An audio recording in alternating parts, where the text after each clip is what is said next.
Well, ladies and gentlemen, the Combine, we are just hours away from seeing some of your favorite rookies in the 2026 class put on them pajamas, all right, and run around the field. And I'm sure we will all overreact to whatever we end up seeing through the Combine. But I appreciate y'all being here with me. We've got a great stream planned today.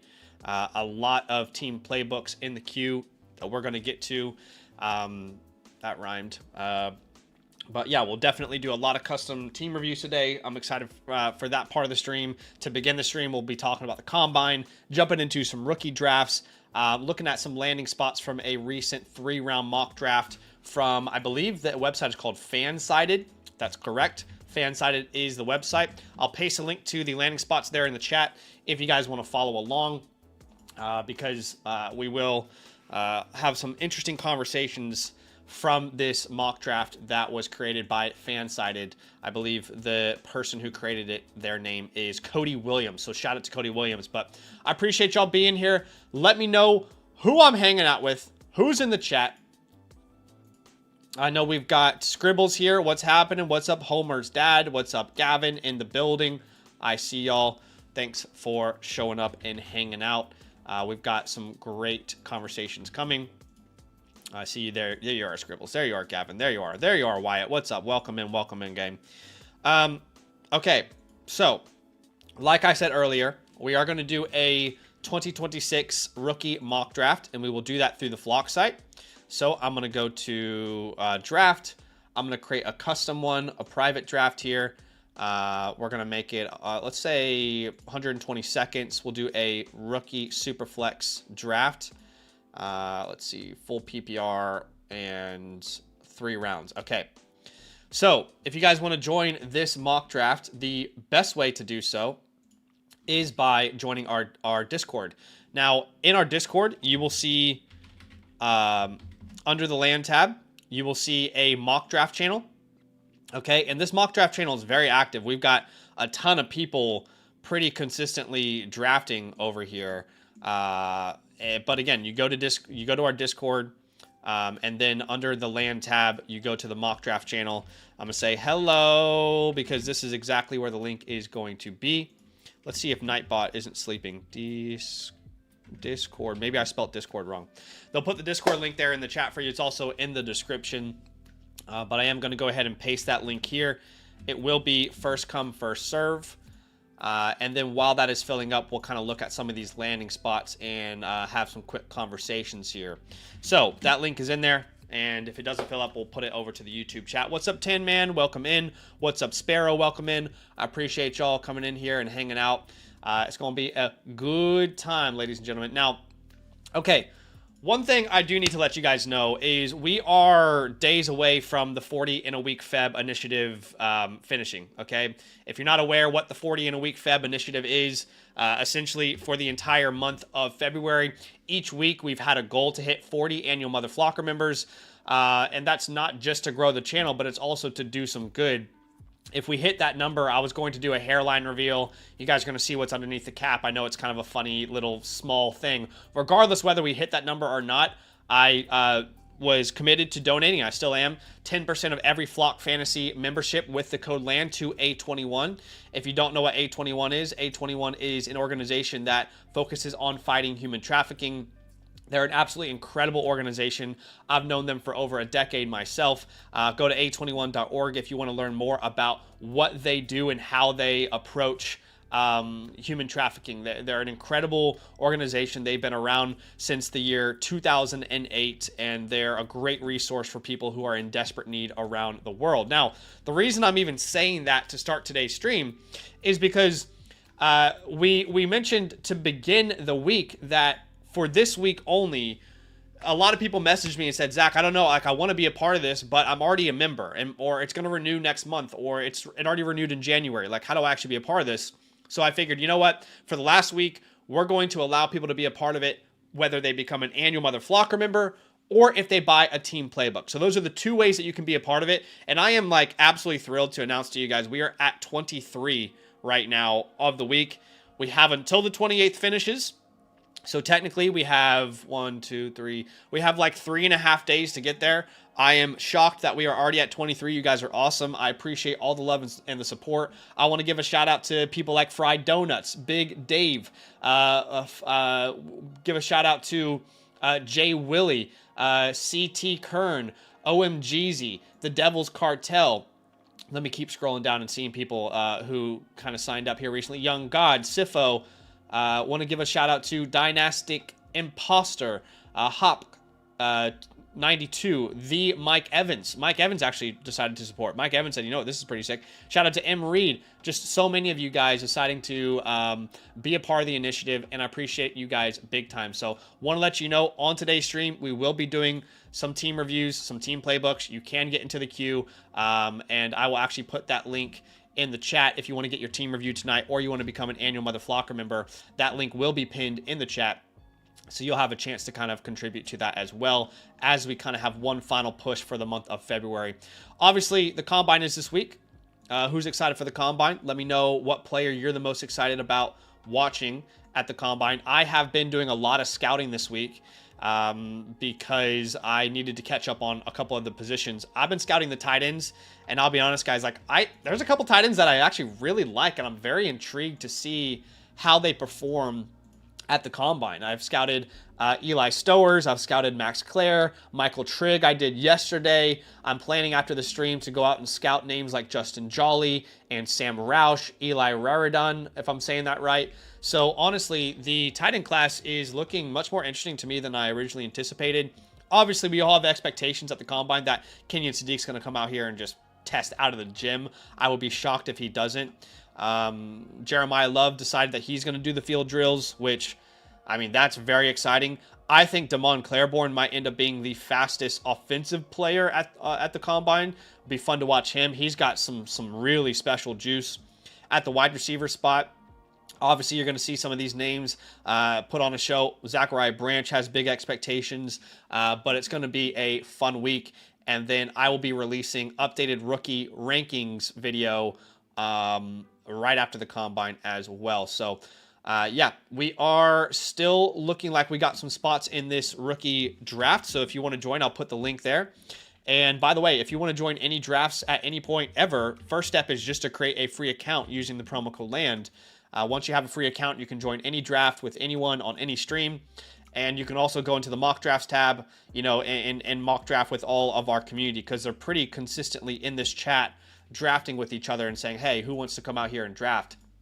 So we currently have 1, 2, 3, 4, 5 spots remaining. So make sure you jump in and let's fill this. But let's go ahead and let's jump into an alternate reality. Just before we do, I am going to do a giveaway today. I did not forget. So if you'd like to enter today's giveaway to win a live team playbook, it's fairly simple. All you have to do is simply like today's stream and type Apollo into the chat. That is the code word again today, because on tomorrow night's stream, we are going to fill the Apollo League. A lot of you guys already know this, but if you want to be part of a land league, you can pause the screen here and find out exactly how to do so. But we're going to fill the Apollo League tomorrow. Got quite a few entries already, but definitely make sure that if you're interested in joining a league, you unlock the Discord and you fill out the Apollo League form. But that is the code word for today. Okay, let's step into a new reality here, shall we? Let's step into a new reality. And the reality that we're stepping into was created by Cody Williams. All right, it's only a couple days old, but Cody Williams is the creator of this mock draft. So again, as I always say, guys, if you don't like the landing spots and you have some qualms with it, don't take it up with me. Take it up with Cody. All right, Cody's a Charlotte Hornets fan from what it looks like. I mean, maybe I'm wrong here, but he's had a tough life already. So let's give him a damn break. But let's go ahead and see the world that Cody has built. So in this reality, Fernando Mendoza goes number 1 to the Raiders. No surprise there. We did get a trade here that he simulated where the Saints moved up with the Cardinals. You can see the simulated trade there. They went up to get David Bailey. Arvell Reese to the Titans. We get Carnell Tate to the Giants. I actually think from like a team building perspective, we always talk about how you want to build your wide receiver room in the NFL like a basketball team, right? You don't want all centers. You don't want all shooting guards. You really want a lot of variety there for your quarterback to have different options to kind of throw around. But I like Carnell Tate there a lot to the Giants from a team fit. Obviously, he's not going to overtake Malik Neighbors as a number one, but you know you got Jackson Dart, which is a reliable quarterback, hopefully long-term to build around. Next offensive player that comes off the board is Jeremiah Love to the Kansas City Chiefs. All right, so this is everyone's dream landing spot. Getting Patrick Mahomes, his Jahmyr Gibbs, his Bijan Robinson, if you will. Everyone is obsessed with that idea in dynasty football drafts. Next player off the board is Mekhi Lemon to the Baltimore Ravens. We've talked a lot about how we're not a big fan of this fit. However, we can't just let what Lamar Jackson and the Ravens have looked like since he's been there determine what it will look like moving forward. And I say that because it's the first time in Lamar's career. It's a brand new head coach. There'll be a new coaching staff entirely there. So we don't know exactly what system they intend to run. But obviously, we do have a vast history of not being able to really trust receivers from Lamar Jackson's offense.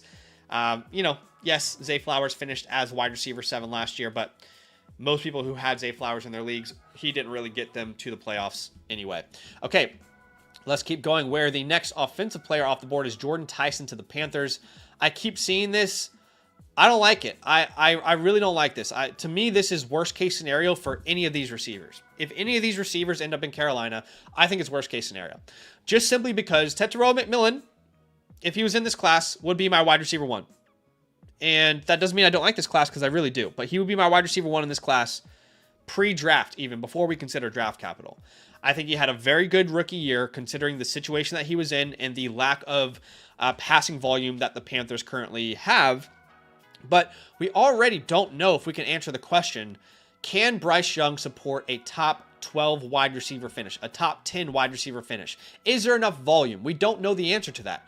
And here you go and you add another guy to compete with target share in it's still Dave Canales. It's still a team that's probably going to be built around defense. And if you think about it, last year, the Panthers, their ideal game, if they could say, all right, paint me the game script, their ideal game would be our defense dominates. In the second half, we run the clock out. That's their ideal game. And I just would not be obsessed with this landing spot, if I'm honest with you guys. Another trade here where the Chiefs trade up to get TJ Parker. I got to be honest, I was shocked to see that Trent Duffy was involved in this deal. But again, this is Cody's world. All right, so if you want to yell at someone, you can yell at Cody. Denzel Boston goes at 21 to the Steelers. I keep seeing this fit, and I keep asking, why does this make sense? I don't understand. But this is the world we're living in. I don't see how Denzel Boston complements DK Metcalf. I don't get it. I don't understand. If the Steelers are going to go receiver, sure. I'm not saying don't go receiver. Everyone keeps putting Boston on the Steelers, and I keep asking, why does that fit make sense? I don't get it. I don't see how they complement each other. I really don't. But maybe I'm just a hater. I could be a hater. It wouldn't be the first time. The Eagles draft Kenyon Sadiq. Obviously, if you didn't know, Dallas Goedert is a free agent, so they could be potentially looking at replacing him. This would instantly be a big plus to that entire offense, including Saquon Barkley and the run game. Do we have any other offensive players in round 1? I think we do. Omar Cooper to the 49ers. This is a great landing spot when you consider Ayuk is going to be moved on from. It sounds like Juwan Jennings isn't coming back. There's a huge need at receiver for the 49ers. And we also saw that Omar Cooper, I think, had 17 meetings with NFL teams planned for the combine. So he's going to be in demand. That's for damn sure. Okay. The Texans get an offensive tackle. Thank God. The Rams go with Ty Simpson. So I'm super curious to see where Ty Simpson will go in the Superflex rookie draft we're about to do, considering he goes to the perfect landing spot, lands late first round, a little bit of a crapshoot in the late first round, but fun to think about. Okay, let's jump into round 2, where we see Casey Concepcion to the Titans. That's a good spot for him. Jeremy Bernard to the Browns. Chris Bell to the Saints. We also see Jadarian Price as a top 50 pick to the Minnesota Vikings. A little bit surprising to me to see him that high, but I mean, if this was to be a real world scenario, Jadarian Price, you could argue maybe he goes ahead of Jordan Tyson in this world. Just maybe. We'll have to see how it pans out. Eli Stowers to the Rams. Oh my gosh. I just watched Eli Stowers this week. I just scouted him this week. I can't wait to talk about him. Zachariah Branch to the Broncos. Branch is a very polarizing player. I really don't understand Sean Payton being in on Branch. I mean, what, you could go back to the Darren Sproles days maybe and talk about how he utilized him. I don't know. Zachariah Branch to the Broncos. Let's go into round 3 where Surratt, my guy, goes to the Eagles. Hate the landing spot. Jonah Coleman goes to the Texans. Carson Beck to the Browns. Garrett Nussmeier to the Steelers. Malachi Fields to the Colts. Max Clare to the Falcons, which would be really disappointing. Now, if you consider the fact that they just tagged Kyle Pitts. Michael Trigg to the Baltimore Ravens. This is hilarious. I'm not going to get into it yet. Okay, we'll talk about Michael. I won't jump into it just yet. We'll talk about Michael Trigg during the rookie mock draft. Some of you guys are like, come on, let's get into the draft. Skylar Bell to the Dolphins. Antonio Williams to the Bills. I actually like that. Chris Brazzell to the Patriots is really interesting. So that is the first 3 rounds of this mock draft, of this world that we are living in. Let me know your favorite fit and your least favorite fit. We have 1 spot remaining in this rookie draft. If you want to draft with us, I'll put that link in the chat. Also, I want to give a big shout out to someone who just contributed to the 40 in a week Feb, Beavers GM. Shout out to Beavers GM, who just became an annual flocker. Now, I'm going to go ahead and update that number. We are now at 24, ladies and gentlemen. If Streamlabs lets me update this. We are now at 24. We are getting so close. I can't believe how close we're getting. Shout out to Beavers GM. Okay, we are Fox Sports. We are officially full. Let's go ahead and start this Superflex tight end premium. Let's go 0.5 tight end premium mock draft. As Jeremiah Love goes off the board at the 101, no surprise really there. I think we all kind of anticipated him being the number 1 overall pick. It's funny because people have asked the question to me before, Zach, where would Jeremiah Love have to go for you to not have him as a 101? And I just thought to myself, I don't think there is a landing spot where he goes, where he's not the 101 in this class. I just think a guaranteed first-round pick at the running back spot, a prospect that I do like. I don't know. I don't know about you guys, but I don't think there really is a landing spot where Jeremiah Love slips out of the 101 spot for me. I really don't think there is. So he would be a fantastic fit with the Kansas City Chiefs, though. I mean, the Chiefs' offense has been just, for quite some time, as a rushing offense, they have been really, really poor. And I would love to kind of see that turn around. In fact, if we go and we look at rushing offenses, let's look at total rushing yards in 2025. You can see the Kansas City Chiefs are down here at 25th. The Chiefs were 25th in rushing yards per game last year, or total last year, excuse me. On a yards per attempt basis, the Kansas City Chiefs were 21st. First downs from rushing attempts, where were the Chiefs? The Chiefs were, they might have actually been high in this category, 12th, because think about how many Kareem Hunt 1-yard gains they had. But just not an offense that was that effective on the ground. I think they'd like to change that. They need an explosive weapon. Honestly, like, since Kareem Hunt, I don't think we can really point to a single explosive, dynamic, superstar running back that the Chiefs have had. So, obviously, day one, he would be a huge impact player, both on the ground and in the air for the Kansas City Chiefs. Okay, so after Jeremiah Love, we do get Carnell Tate coming off the board. Remember, in this world we're living in, Carnell Tate, in Cody's world, it's Cody's world. We're living in it. Carnell Tate ends up going to the Giants at the 5th overall pick. He would be a great complement to Malik Neighbors. There's no doubt about that. Scribble says, their run game has been ass since Kareem Hunt left the first time. I 100% agree with you, which is why, we are all so excited about the idea of giving, Patrick Mahomes, his guy, his Gibbs, his Bijan, you know what I mean? Joel says Dave Canales is no longer calling plays. That's probably a callback to the Jordan Tyson pick that we mentioned, which is fair.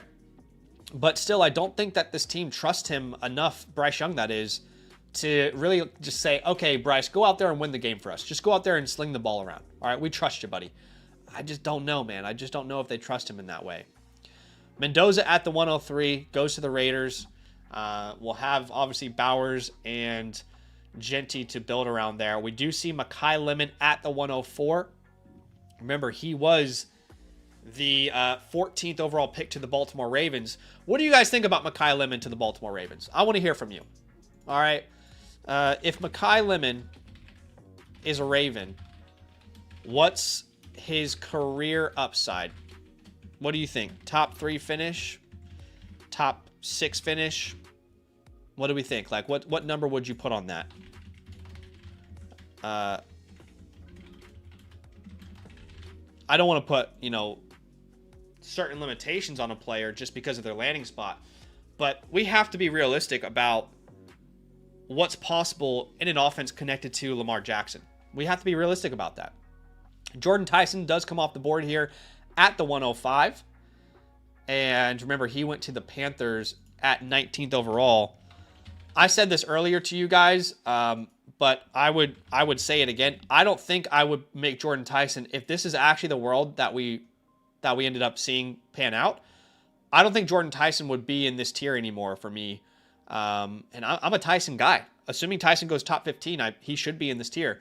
But to the Panthers, I don't know. I would probably have taken Jadarian Price instead. And I guess I'd be curious to hear your guys' thoughts about that. But I would probably have taken Jadarian Price there. Remember, he went second round, top 50 pick to the Vikings. I just updated and kind of tweaked my historical hit rates, which will be in the next draft guide for you guys. And I'm looking at historical hit rates a little bit differently this year.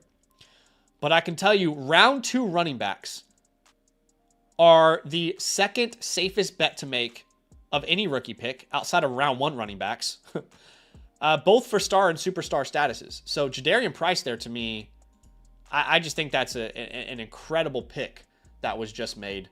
I'm on the clock here, and I think I would probably, in this world with so many unknowns, I do think I would probably have to go Omar Cooper here. I think Omar Cooper is probably the pick going to the 49ers in the first round. I just feel like, he is the safest pick to play. I would much rather have him than Boston, who went off the board next. Boston's not a bad pick, but I'm just saying between the two, I can see a very clear path where Omar Cooper can become the number 1 there in San Francisco. But for anyone who's curious, I will release my historical hit rate data here soon in the draft guide. But I actually changed the qualifier up. Now, this is what we were looking at last year, if you guys remember, for the historical hit rates. And really, draft capital is king. Draft capital is going to be pretty much better than any other metric that you can find, any other model that's out there. Draft capital just historically has been so reliable. And again, you can look at this from last year's draft guide, which we've talked about in the past. 71% hit rate. This was from last year's guide. And it's just an incredible bet to make, even when you go to superstar status, which is a top 12 point per game season. Now, I've actually tweaked the hit rates a little bit for 2026. And what I did to tweak the hit rates is, number 1, instead of giving players an entire career to quote unquote hit one of these numbers, one of these thresholds, I only gave them 4 years. So, these guys like, Sam Darnold later on, he's not going to contribute to some of these hit rates. I'm trying to think of like really late breakouts, but I'm struggling to think about some names right now. But the reason I kind of put a cap on that, and I said, you know what, let's only allow players 4 years to hit these hit rates, is because if a player doesn't show any value in the first 4 years of Dynasty, for the vast majority of those players, their value is going to completely tank. And even if they have some out of the blue season, I think Devontae Parker is a really good example of this. By the way, Devontae Parker was someone who would have hit with the previous way I did it and now won't be a hit. Devontae Parker had a good year once with the Dolphins, but no one had a bunch of trust in Devontae Parker the year after. So I think there's this reality where, I mean, what happens if Treylon Burks ends up having a random hit next year? Treylon Burks isn't going to automatically be a top 12 dynasty receiver, right? There's liquidity there. There's trust that's built in the market. And if you don't do anything for 4 years, it's very rare that anybody in dynasty is going to trust you. So I put a cutoff of the first 4 years. And then also I stopped allowing rookie seasons. How would I describe this? You have to have been in the NFL for 2 years before I account for your class. Okay. So for example, the 2025 rookie class will not contribute to hit rates yet, simply because, I think JSN's a really good example. Like JSN, if I had included only his rookie year, and that's all we had so far for the data, that would have skewed it because, he wouldn't have had a chance to break out yet. So those are the two big changes I've made to historical hit rates this year. Again, you only have 4 years, a 4-year window, your first 4 years to either hit or not hit. Secondly, I only track a class once they've been in the NFL for 2 years. So 2025 class isn't going to be a part of the historical hit rates this year. They will enter the historical hit rates next year because, again, I don't think it's fair to only give a rookie 1 year and then have almost 10% of the data to be skewed that way. Let me know what you guys think of those changes. What do y'all think? I think they're needed. I think they make sense logically. But, of course, like a guy like Malik Neighbors who hit in his rookie year, he's still going to contribute to the data. It's just not going to be straight away. I think it's a better long-term system, personally. Okay, lots has happened here. So let's go ahead and pause the draft. For the first time, I can actually pause the draft here. Shout out to the devs. Casey Concepcion at the 109. I got to be honest, I like Casey Concepcion a lot. But the world that we're living in today, he's not a first-round pick. He goes at 35 to the Titans. You can make the case, well, Zach, this is going to be Ladd McConkey this year. Well, what if it's Keon Coleman? I'm not comparing them as players, but like the idea of it being like an early second-round pick, that's almost on the first round. How do you judge that, right? I just think personally, if you've got a first-round quarterback that goes to Sean McVay, that gets to sit behind, Matt Stafford for a year, I'm not even the biggest Ty Simpson guy, but you're going to play with Puka Nacua long-term. You got Sean McVay. I feel like that probably should have been someone who went ahead of Concepcion. Sadiq going in the first round is probably an easier bet to make as well. But through the first 12 picks, I want to hear from you guys. What do you think is the best value so far in round one? I want to know what you think in the chat. By the way, I put up a poll in the chat and I asked, if Mekhi Lemon is a Raven, what is his career upside? Now, 7% of you said he could finish top 3. 11% said top 6. The vast majority of you voted and said a top 12 finish is the upside. For a Mekhi Lemon, which, by the way, that would be basically Zay Flowers. This is the reason I asked that question. This is the reason I put this in the chat. I asked, what is Mekhi Lemon's upside as a Raven? Because we can't pretend that fit doesn't matter, right? You can't pretend that fit doesn't play a part, because it does. Bet on the player, bet on the talent, no doubt. But, don't blindly ignore the situation they're walking into. Ask Garrett Wilson about that. Ask Chris Olave about that before his breakout. So top 12 finish. And I'll be honest with you, if you're drafting Mekhi Lemon at the 104 and 52% of you guys watching this think his upside is a top 12 finish, that is basically Zay Flowers. Which is why I would have advocated, like, I didn't want to start this, but like, in this world, should Jadarian Price go ahead of Mekhi Lemon? I don't know. Like, how high could you rationalize taking Jadarian Price in this world, where he's the top 50 pick to the Vikings? I don't know, man. I mean, I think you could maybe rationalize Price as high as like the 102 to the 104. Is that crazy to say? Maybe that is crazy. I don't know. Maybe that is crazy for me to say.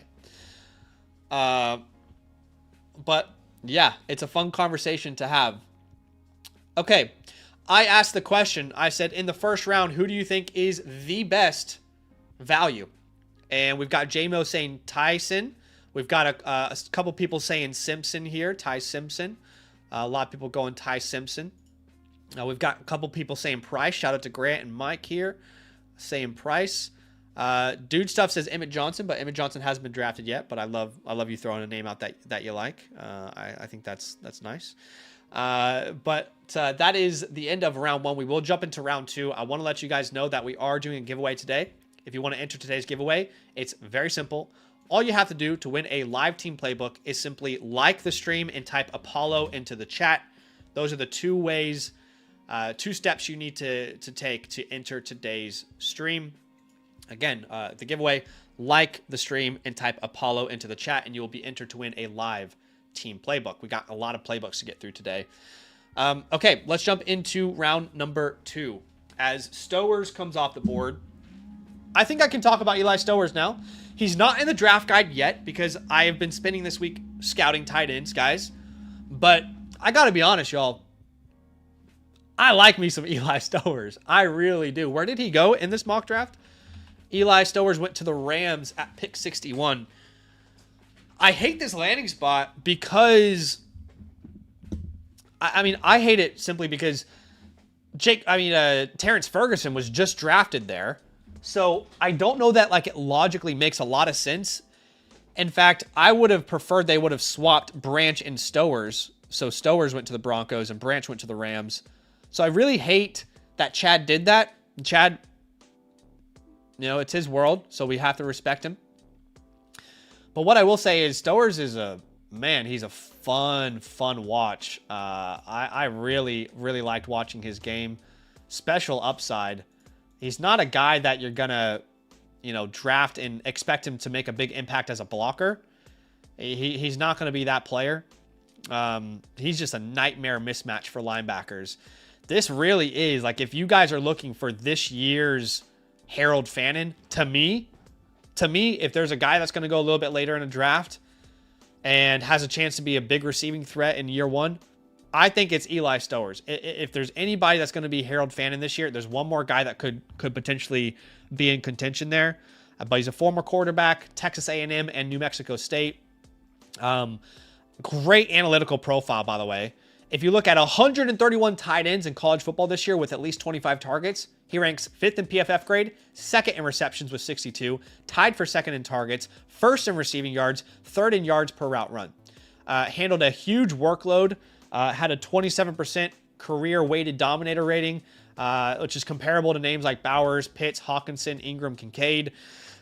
Great after the catch, really good route runner, lightning quick release, good hands. He's not a good blocker. Which is one of the things that I kind of flagged about Harold Fannin coming out. But the Browns said, we don't need him to block. It's okay. We want him to be a receiving threat. So that's kind of what you're hoping an NFL team thinks. A little bit undersized. He doesn't really like jump out of the gym. But to me, the pro comp for him is like absolute ceiling pro comp is your Harold Fannins, your Evan Ingrams. Now, if he doesn't turn into that style of player, then it's probably Chigakonkwo. And that's the problem with these type of prospects where they're really not good blockers. They're not contributing to the run game. The problem is, if a team doesn't view them as a huge receiving threat, then they might not get on the field as much. So it's a little bit of a hero zero profile, but I like Stowers a lot. And I think he's going to end up being my guy, to be honest with y'all. I'm a big fan of his game. He's just such a fun watch. All right, Surratt off the board at the 202. Sad to see him go so late in this draft, in the real draft that we're using. Then we have Chris Bell, Nick Singleton, Skylar Bell. Yeah, I think it's too early for Nick Singleton still, guys. I mean, I know I've been kind of banging that table, that's what she said, for quite some time, but I wasn't a big Singleton guy before his injury. Now he has no chance to improve his stock at the combine. I don't know. I think we should be more cautious with Nick Singleton moving forward. Like, I have no problem if you're a Singleton guy, but he needs to be at least a 3rd round pick. I just don't think that he's going to make a huge impact day 1. Okay. I'm on the clock. There's still a top 40 pick available unless I'm going crazy. I think y'all might have missed a top 40 pick. You made my life pretty easy here, guys. There's a top 40 pick and a couple second rounders still available. Let's see if there's any running backs that I missed. I don't think there's really any running backs available anymore. Yeah, that's probably how this class might go. Look, I'm not the biggest fan of this guy, but I'll take Jeremy Bernard. Jeremy Bernard off the board to my team. And if you guys remember, he went to the Cleveland Browns at pick 39. So a top 40 pick in a relatively weak class falls all the way to the 207. And then Zachariah Branch falls all the way to the 208.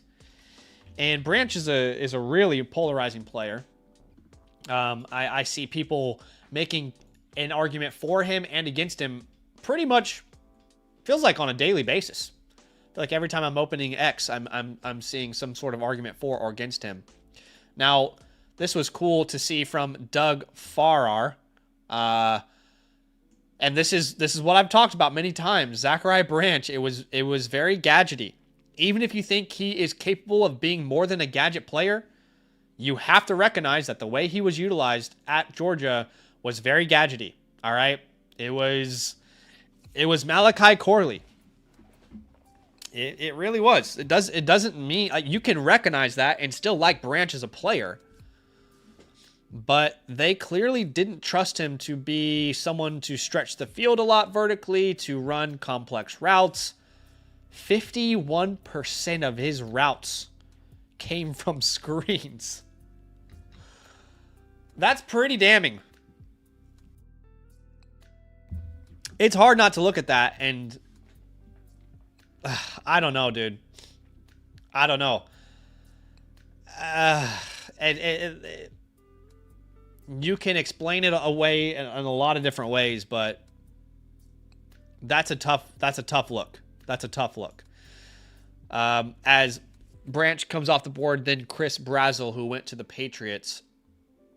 Yeah, 51% is just really overwhelming. And every game that I watched, it felt like he was always open on a screenplay. It's a lot of design stuff. And by the way, everyone last year was telling you, except for me, Luther Burden's just a gadget guy. I completely disagreed with people who said that. Okay, I saw way more potential with Luther Burden. Clearly, Zachariah Branch has a ton of twitch and natural quick body movements. So this doesn't tell you, well, Branch can't be a great route runner in the NFL. It doesn't tell you that. It tells you what a college offense was comfortable deploying him as. That's what it tells you. Okay? And I don't know.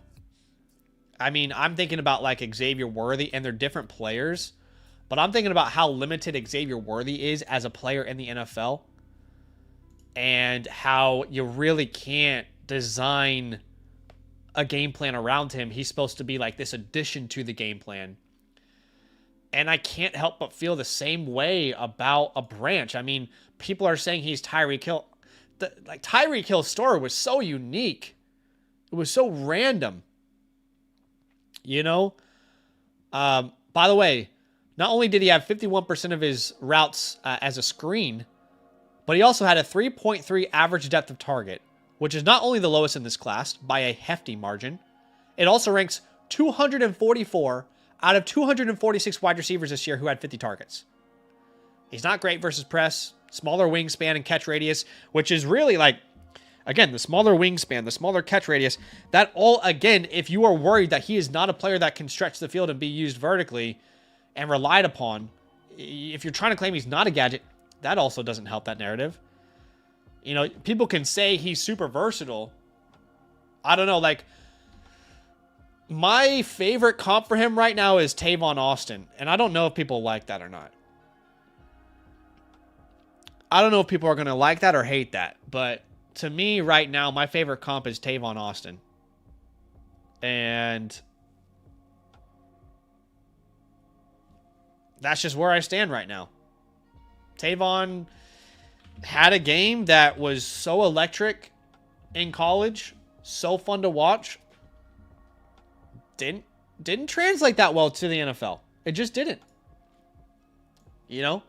And like I personally would not be surprised, and again, I could be very wrong, guys.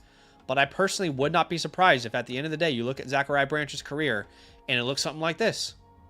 Couple years where he has 5 touchdowns and makes an impact and has some rushing, upside. Remember that 2015 year in St. Louis where he had basically almost 1,000 all-purpose yards, 9 total touchdowns, 4 on the ground. So I'm not trying to damn him into irrelevancy. I could 100% be wrong. And maybe, you know what? Maybe it is Tyreek Hill. If you want to draft him and, you think that upside is there, be my guest. But it could be Tavon Austin. And remember, Tavon Austin was a first-round pick. Ain't no way Zachariah Branch is a first-round pick. I don't care what Mel Kiper is telling you, by the way. I don't care what Mel Kiper is telling you guys. I'm sorry. This is not a diss on Mel Kiper, but sometimes that top 50 is ridiculous. I think he had Branch at 30 or at like 24 or something. I can't remember. I'm sorry. If a GM drafts Zachariah Branch in the first round, they will be fired in the first 3 years. They will be. I mean, you think the Chiefs don't regret drafting Xavier Worthy? Okay, enough disrespecting people. I don't want to do that. Katron Allen at the 210 comes off the board. Then Emmett Johnson. Then Garrett Nussmeier. Emmett Johnson, Katron didn't get drafted, so you're assuming they go like 4th round here. Max Clare off the board. I do really like Max Clare as well. Max Clare is a really interesting evaluation because he, in full transparency, really was a different player this year than he was, in 2024. If you guys don't know, Max Clare transferred from Purdue to Ohio State before the 2025 season and put on a significant amount of weight, drastically improved as a blocker, but all the production really kind of came down. But I think he's a really good receiving threat, well-rounded athlete. He's not an elite athlete, in my opinion. Really well-rounded. Pretty good route runner. There's a little bit of a concern about, will he be as good of a receiver with that weight on now? I don't know the answer to that. I do think he probably goes 2nd round. Where did he go in this mock draft we're using here? In this mock draft, he went in the 3rd. I don't know. I think Max Clare's a 2nd round pick. I could be wrong. And we're using the landing spots from Fansided's latest 3-round mock draft, by the way. But I like Max a lot, honestly. I think he's got... To me, I keep seeing people say Sam Laporta. I don't agree so much on that comp. I think he's more Dallas Goedert than he is Sam Laporta. And my floor comp for him is Logan Thomas, just because, I'm really thinking about like that late career Washington Commanders or football team, Logan Thomas. That was a fun player, wasn't it? But both kind of have that quarterback background. And I think he could be a really good receiving threat. I think he's Dallas Goedert. Maybe like a plus version of Dallas Goedert is the upside there. As Mike Washington Jr. comes off the board. I already know my next pick. I hope Sparrow doesn't do it.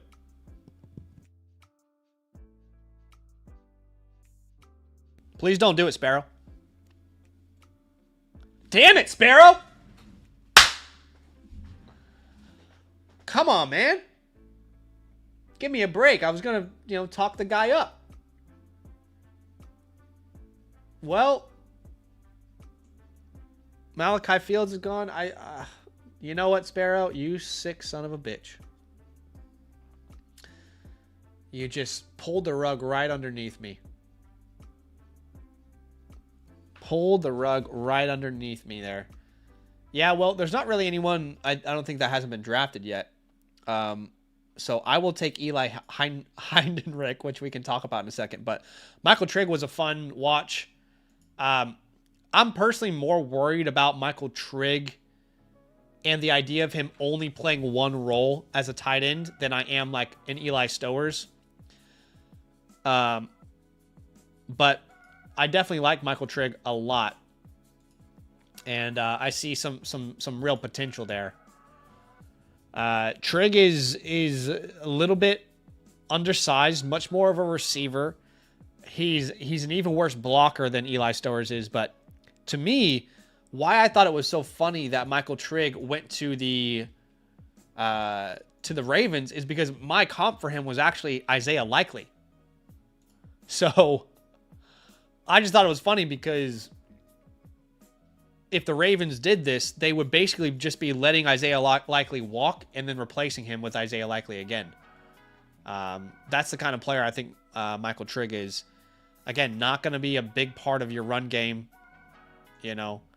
but could definitely make a pretty special impact as a receiving option. But yeah, I'm a big Michael Trigg guy as like a late round flyer, Yeah. Let's talk about Heidenreich. I'm probably saying his name wrong. But let's talk about Heidenreich because I did scout him. I know a lot of people have been asking me, Zach, what do you think about Heidenreich? And, could he be the next great white receiving running back, the Christian McCaffrey of the world?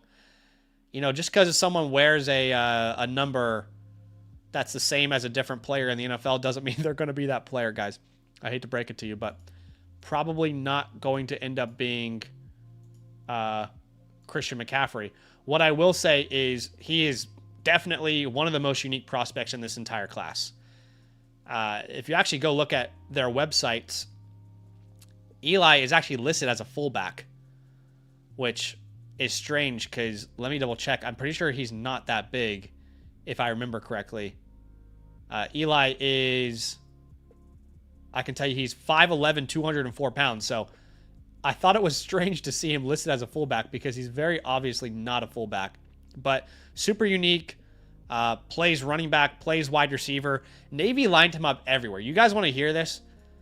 You want to talk about versatility. All right, 331 snaps as a running back. 374 snaps as a wide receiver. 41 snaps as a fullback. And 47 snaps returning kicks or punts.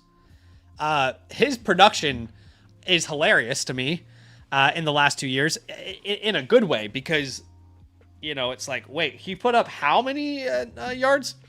He had 943 rushing yards, over 6.5 yards per carry in the last 2 years, 90 receptions in the last 2 years, over 1,600 receiving yards, and 18 total touchdowns, 12 coming through the air. I think he's a exceptional pass catcher. If they're going to use him kind of as like a third down running back, I don't think the site has him listed as receiver. I don't think he's going to be a receiver, guys.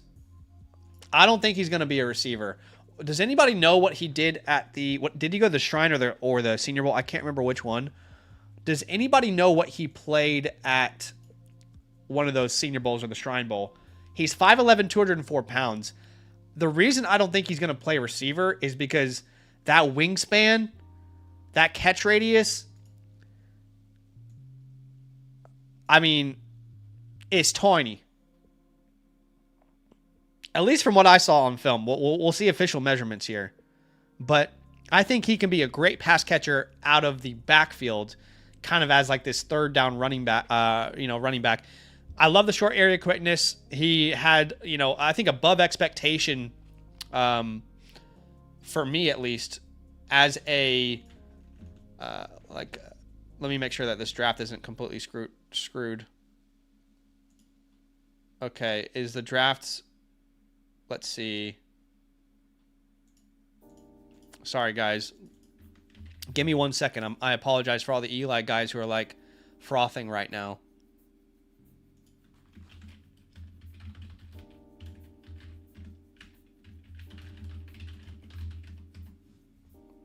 Let's see. I hope we can get that fixed. But while we're waiting, just take a second and enjoy hearing about Mr. Eli. Yeah, I think the wingspan's probably a little bit too small for him to play receiver, personally. He was pretty good through contact. 0.3 missed tackles forced per attempt, which is higher than any running back I scouted in this class, not named Terrion Stewart, which is my guy. Really versatile, obviously. I think where he's lacking is like this.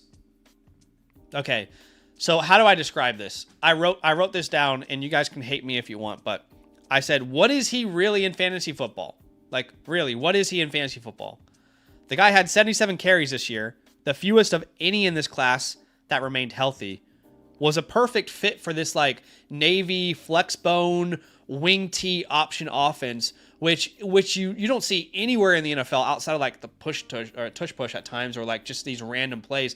Like Navy is running the option every play, right? The flex bone, the wing T, and I don't see that translating to the NFL. And he was perfect in that sort of environment. I just think he's a little more gadgety special teamer than like a true impact running back or receiver. But I did really enjoy watching him, and he's a really fun story. He definitely doesn't have like the home run speed. He's got great burst, but not home run speed. Okay, my pro comp. I think people are going to hate this, but Danny Woodhead? Does anybody hate me for saying that? You guys hate me now? Danny Woodhead? I know there's a lot of Eli guys out there, but that's probably where I would... Oh, the domain guys are here. I don't know if that's Avery or Nathan. But yeah, I kind of land on Woodhead there.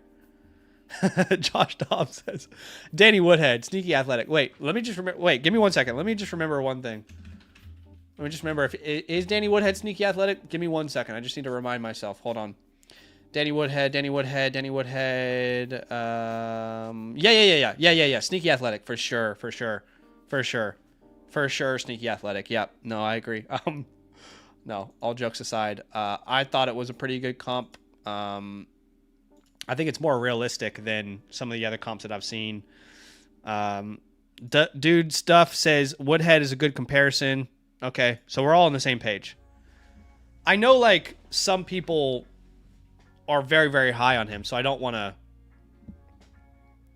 like, you know, be too harsh, but I mean, I don't think he gets drafted before, like, round 6. If he does, then I would be really curious to see what NFL team, you know, thinks about him.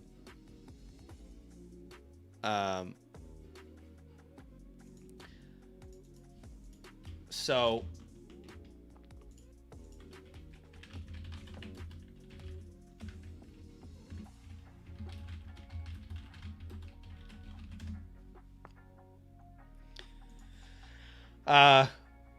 okay.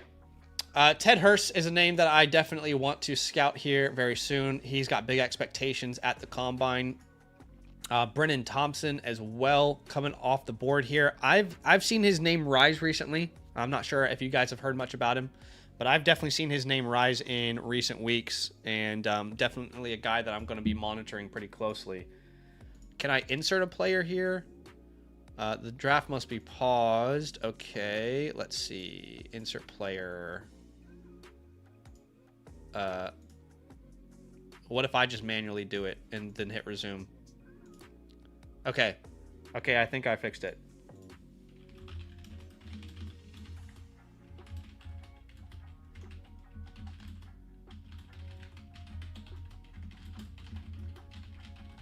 Just letting our dev team know. Okay. Do you guys want to do one more rookie draft? Should we get one more rookie draft going? What do you guys think? We'll make it quicker, though. We'll do like a 30-second clock. Do we want one more? You guys want to jump into one more? Let me know. 30-second clock here. I'll get a whole new group of y'all in. Again, I'm going to paste this in the Discord first. We'll go to mock drafts. It is first come, first serve. And I'll also paste it here in the YouTube chat as well. Again, first come, first serve. If you don't yet have a account on the Flock site, create one for free so you can jump into any of these mock drafts with us. I just put a link in the chat. Use the code LAND at sign up, create a free account. But we'll get this filled out here in a second. Got a super chat from Big Dusty. Appreciate the love here. He says, trade question, 12 team, super flex, 0.75, tight end premium, start 11, hard rebuild, but good quarterbacks, so not the worst team. T-Mac and Warren for 227 first. One is almost guaranteed the 101. His team has no quarterbacks or running backs. I mean, I don't love the idea that you're only getting one first-round pick for both of those guys, especially in a 0.75 tight end premium. Let's pull the chat on this. The hard part is I just have a feeling that this idea that, I'm pretty much getting Jeremiah Smith. I don't know that you are, because if this guy doesn't have his pick, he's going to do everything to compete. I don't know what he has in his arsenal to do it. But, of course, if that was the 101, you would do it. It would be a no-brainer. But it's hard to really say for certain that you're actually going to get the 101, right? Let's pull the chat.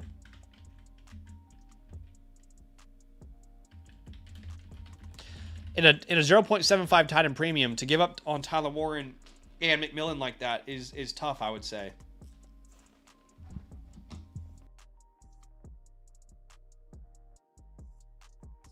I mean, if you were like, look, Zach, I know it's going to be the 101, then you know what? Okay. I do think the majority of people would say you're missing out on a little bit of value. Like right now, if you were to trade for both of those players in your format, T-Mac is going to cost at least 2 firsts. And Tyler Warren is going to cost at least a first and something. Right? So let's say 3.5 first or so. And this is, Big Dusty says his only assets are London, Malik, Egbuka, Shador, and Rodgers. Yeah. I agree with Tyler. You never know if you're actually getting the 101.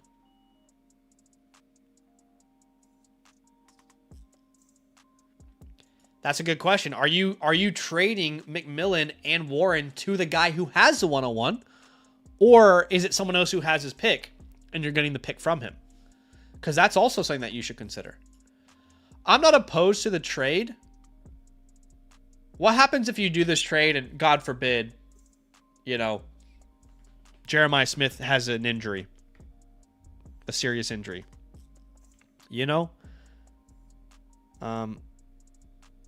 I don't know. I'm not obsessed with the idea. I would say you're at least a first-round pick value away from making a deal like that. Like, get another late first, do at least another first and second-round pick swap, something like that. I think that gets you closer. But if you said, Zach, I 100% know it's the 101, sure, we'll do it. But I just don't think you can really say that this far out. I mean, my experience in Dynasty has been it's impossible to predict those things. All right, we got one spot left in this rookie draft. Would love to have you guys come join me. I'll put a link in the chat there. And then later on, we are going to get into some team playbooks. Got a little bit of a queue here to get through today. We'll look at some trades as well. And a little bit of a fun update for you guys. We're at 24 out of 40 is our goal. 40 is our goal. 40 in a week, Feb. It's the last week to do it. Yeah, we got, I think 90-something hours left to accomplish the 40 in a week, Feb. You can either become an annual Mother Flocker member with the code LAND, or you can buy any team playbook and contribute to the number. If we reach 40, I'll do a hairline reveal for the first time in like 2 years. It's been a long time. Either way, we are contributing to a 21 cause. Okay, we are full. So let's go ahead and jump in here. We'll make this a quicker draft. Like I said, 30 seconds on the clock this time. And I'm sure Jeremiah Love's probably going to go off the board there first. Big Dusty says, I'm only considering it because it's likely to be the 101. Yeah, I get you.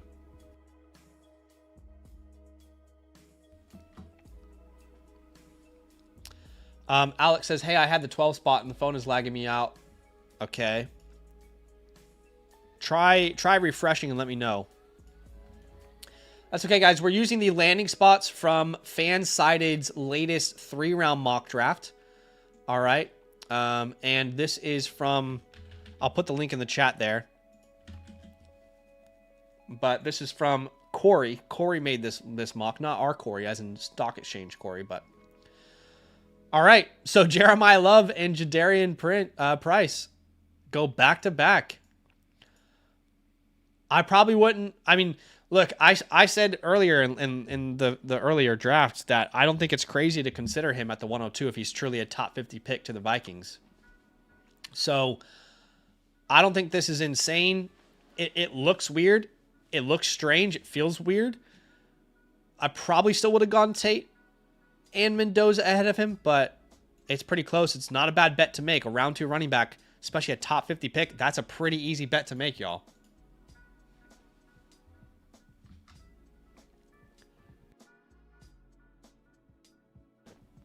As Jonah Coleman. Wow. 3rd round running back here. Okay.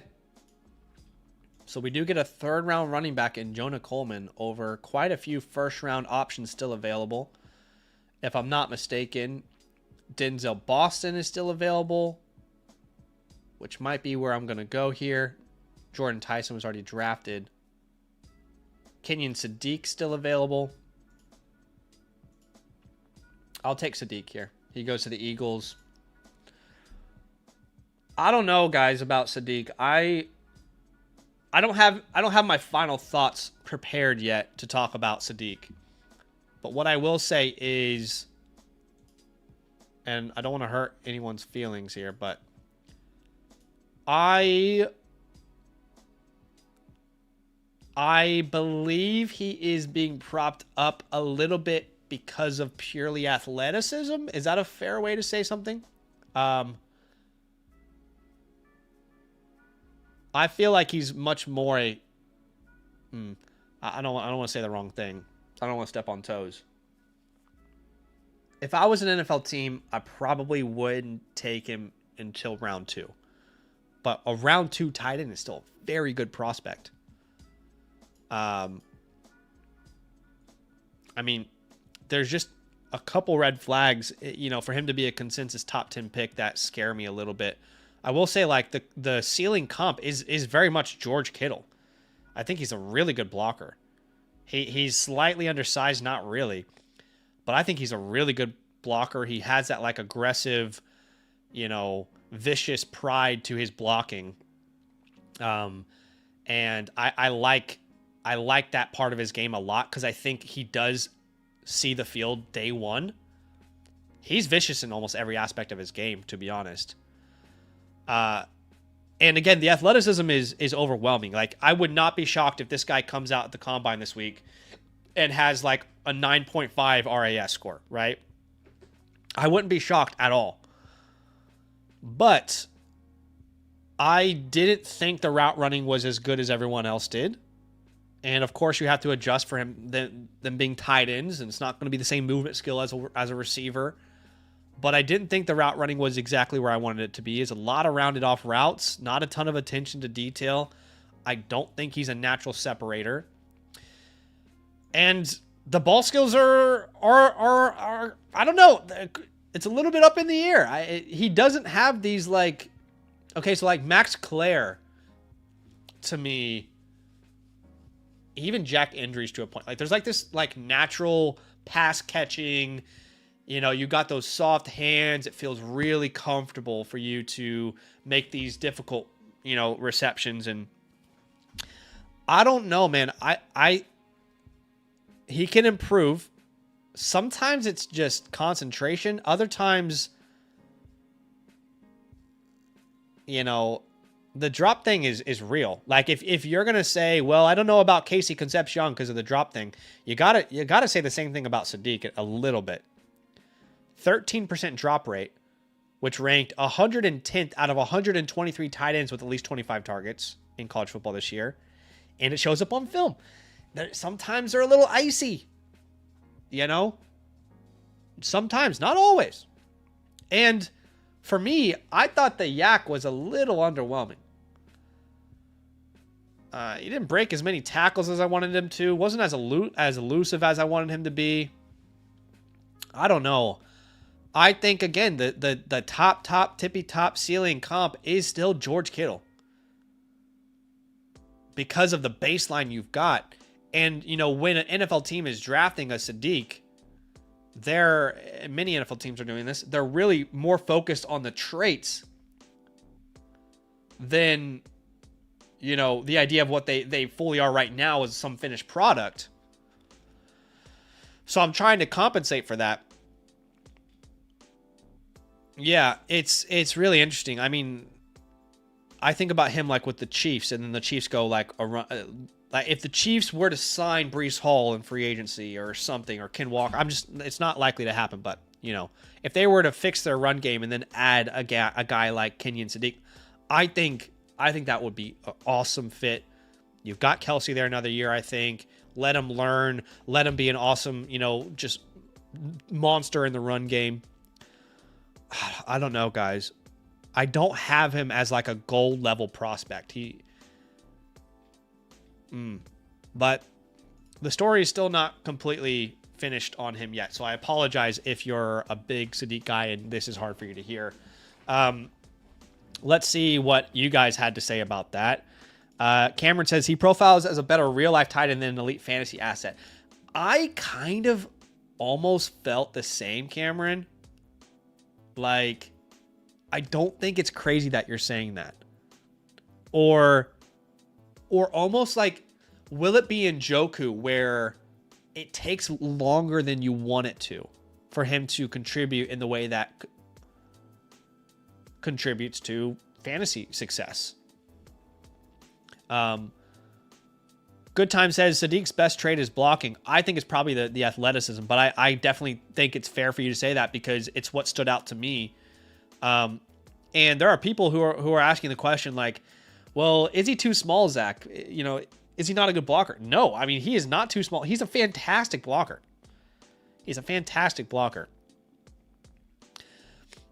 Scribble says he liked his teammate better, Terrence Ferguson. For fantasy, I could see why you might say that. Not the same athletes, even though Terrence was a good one, though. Like, it is fair. If you came on the stream and said, Zach, Sadiq is an elite athlete, you're overthinking. Like, fair enough. I agree with you. There's probably not an ounce of body fat on the man. Joel says Sadiq will thrive, just don't know how he'll be used because his landing spot matters a ton. I can see that. He's going to dominate the combine. You're so right. I didn't like the landing spot for Stowers just because I like Terrence Ferguson, but I do like Stowers as a prospect a lot. Saguk says, any chance you think Coleman or Price could push to be the 105 with a strong combine and draft spot? Is there any chance? I mean, sure. There's possibilities that a lot of things can happen, right?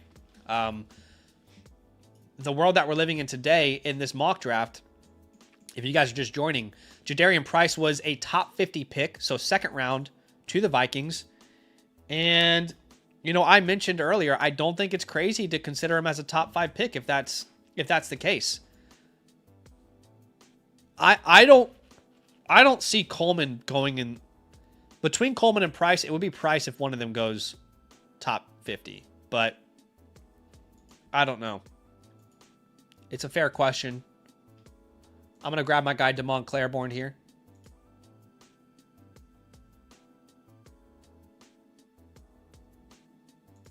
Welcome to the squad, Damon Claiborne. Joel says, maybe the play is to fade Sadiq at cost and target guys like Stowers and Claire as values. I kind of, like, you're taking words out of my mouth there, exactly where I'm right there with you, Joel. I think I'm going to be targeting a lot of the Stowers, the Triggs, the Claires. I think Max Claire's underrated. I really do. Like, if Claire goes round 2, I think he's worthy of a top 6 pick in the second round of rookie drafts. I'm hearing a lot of Sam Laporta comps to Max Claret. Like I said, I'm more Dallas Goedert if I'm going to say someone, but I agree with the notion that he's potentially undervalued. Guys, we have 32 entries right now. 32 entries. We are going to do this giveaway. There's a lot of playbooks to get to today. So this is your last chance to enter. All you have to do to enter to win a live team playbook is simply like the stream. Step 1 done. Step 2, type Apollo into the chat. That is the code word for today. And you might be asking, okay, why is Apollo the code word? What exactly does that mean? Well, that is our latest league that we are raffling off tomorrow night on tomorrow's stream. If you want to get into a follower league, we already announced this over on the Discord, but it's fairly simple, guys. 5 steps, okay? Step 1, obviously, become an annual Mother Flock. Remember, with code LAND, sync your Discord. Then you'll be able to unlock the LAN Leagues tab. Every Monday, we will be releasing a brand new league that you can join. And then every Thursday night, we'll be raffling off spots. And of course, if you join specifically to get into a league, please DM me. I will fast track you in. The goal here is to make sure everybody gets to play in an awesome league. That really is the goal. That's as simple as it is. But let's go ahead and let's jump into this giveaway. 36 entries. 36 entries. Here we go. To win a live team playbook. And then we're going to get into some team playbooks. Here we go. Spin the wheel, ladies and gentlemen. Spin the wheel. Can I win? Can I get a you get a car? You get a car. You get a car. The winner today is Bailey K 5586. Bailey, all you have to do to claim your voucher, my friend, is DM me on Discord. There's my username. I need a screenshot of your YouTube account, and I need you to tell me your Flock Fantasy username, and I will make sure to hook you up, good sir. Thanks for being a part of the streams and hanging out here. I appreciate you big time, my dude. Okay, we are going to get into some team playbooks. First, we got some trades that we will go through.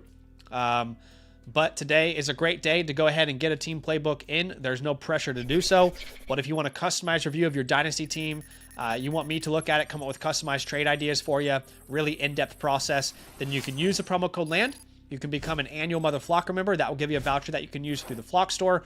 Alternatively, you can buy one a la carte through the Flock store if you're a member of a different promo code. Either way, you can go through that process. And yeah, let me know if you guys have any questions at all about that. Just so you know, our offerings did change in 2026. Now we have 3 different offerings. The default is a live team playbook. Tier 2 is the priority pass, which lets you skip the queue. Tier 3 is the pro pass, which actually allows you to double your playbooks. A lot of people have been loving that feature as well. And of course, like I mentioned earlier, any annual Mother Flocker membership and any team playbook is contributing to the 40 in a week Feb initiative, where we are donating 10% of the donations to A21, an incredible organization that is focused on fighting human trafficking. I just want to do something more than talk Dynasty football. I want it to go to something, some cause that's bigger than ourselves, and this is the cause that I believe in the most. And right now we are at 24 as we make a final push in Feb. We can maybe get to 40. Appreciate y'all being here with me. Let's get into some of these trades, and then we will do the playbooks. TRP with the trade. TRP is sending Justin Jefferson away to get Rashee Rice and Brian Thomas.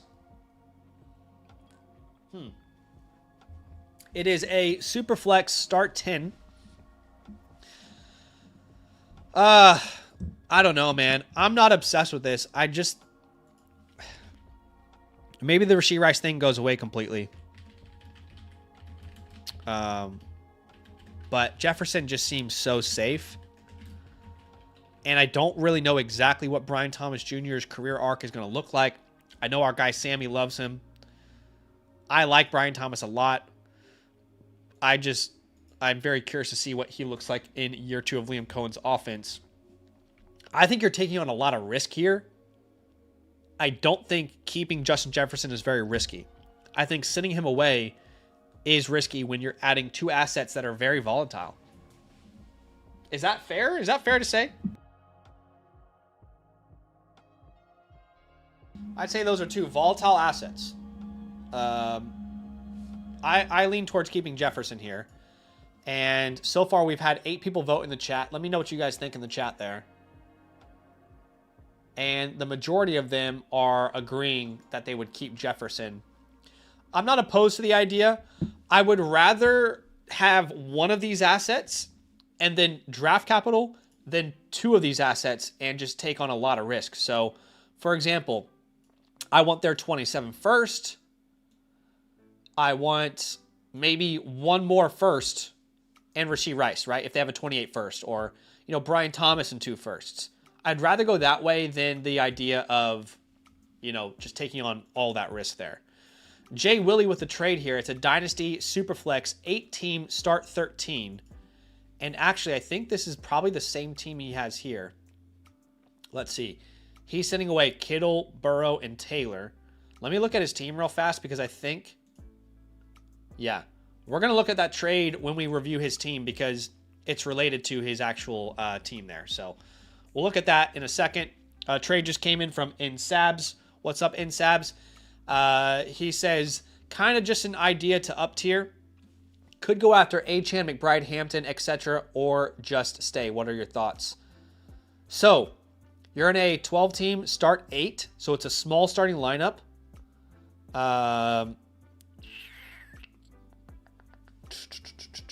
It's a smaller starting lineup. I do love Javonte after that contract extension. I'm not gonna lie, he's someone I really like. Let's have a look at your team. So, if you made this trade, you would be starting Josh Allen, Devon Achane, Breece Hall, or actually Devon Achane, Bijan Robinson. At receiver, you would start Chase, Amon-Ra, Gadsden at tight end. That's 6. You can only start 8. And then you would flex London and Breece. Now, your depth would be...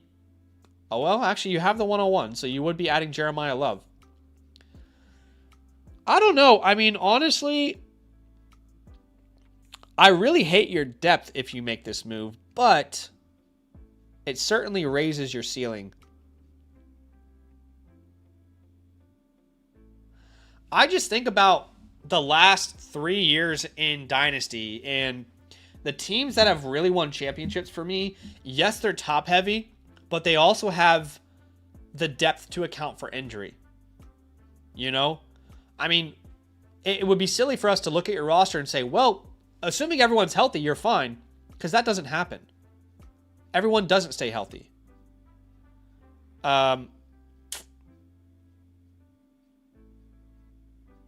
You're already adding Jeremiah Love, so you're already going to have Bijan and Jeremiah Love to start, and Javonte as your RB3 or 4 with Breece. I'm not opposed to this deal. I just kind of love the team you've already got established. I think you're really set up to go on a big run. You've got a lot of hammers already. I might hold personally, but I couldn't fault you for taking this. This is a pretty fair deal. I mean, if you could add back like a Michael Wilson or a Matthew Golden, something to just give you Jaden Higgins, one of those ideas, I think that probably makes me a little more comfortable to pull the trigger, but I think it's a pretty fair trade. And then also, Gadsden is not someone I would be trusting all that much, but you're losing the ability to kind of like play around with. Now, let me explain. It's not that I don't trust Gadsden. It's if I'm in your position and I know I want to go out and compete for a championship right now, I would rather have Gadsden as my tight end 2 than the guy I'm relying on as my tight end 1.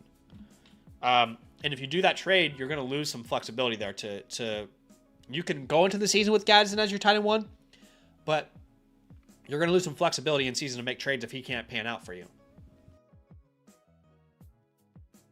Okay, let's jump into some of these team playbooks. We've got Sifo here. What is up, Sifo? It's a 1 quarterback, and this was a team that we were going to look at yesterday, but we wanted clarity because it says start 5, but it's actually a start 6. This is a very unique team. from Seifel here. He says it's start 1 quarterback, 1 running back, and wide receiver, 2 flexes, and then another flex that's only receiver and tight end.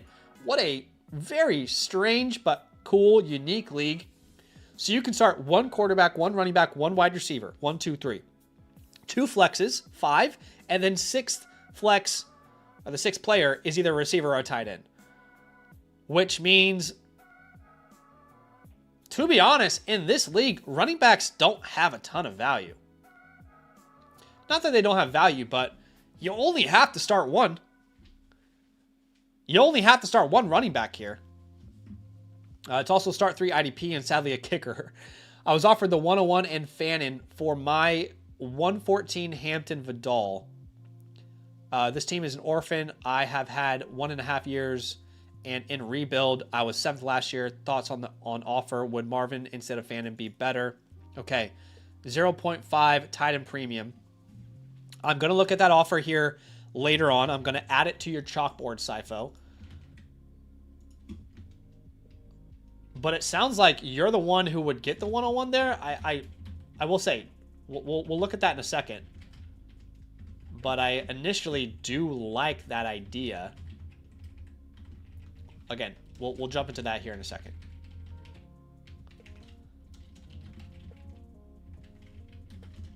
Okay. Let's look at the team.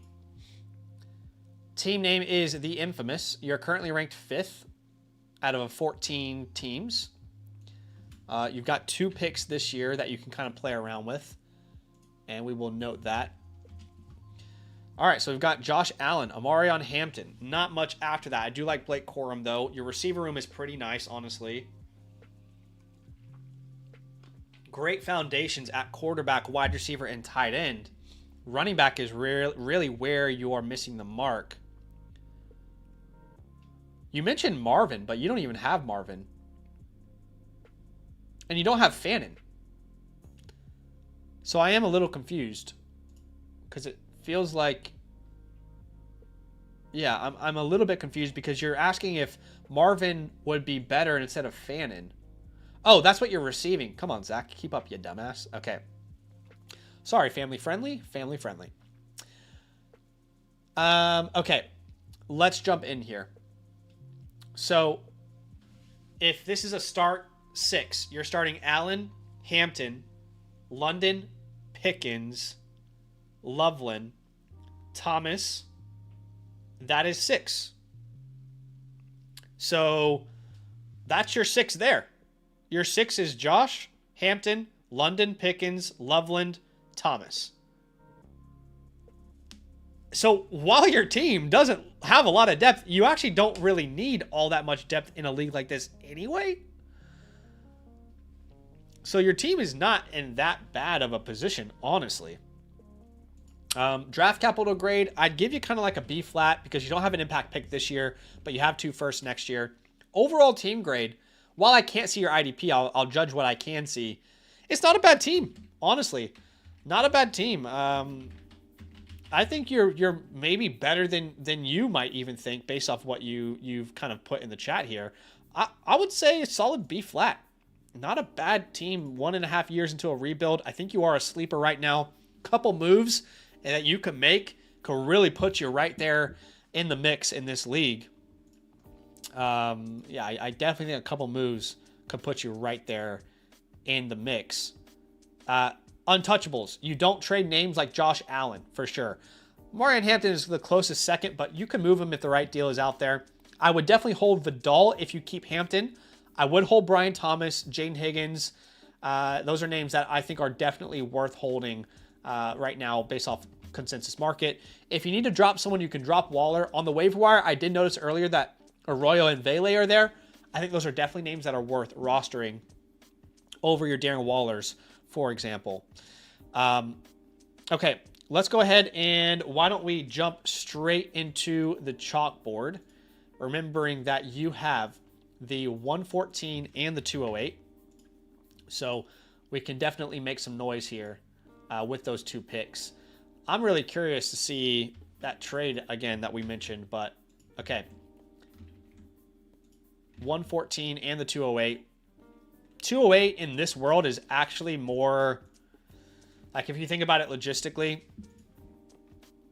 it's actually more like the 210, right? Because it's a 14-team league, so it might be even less valuable.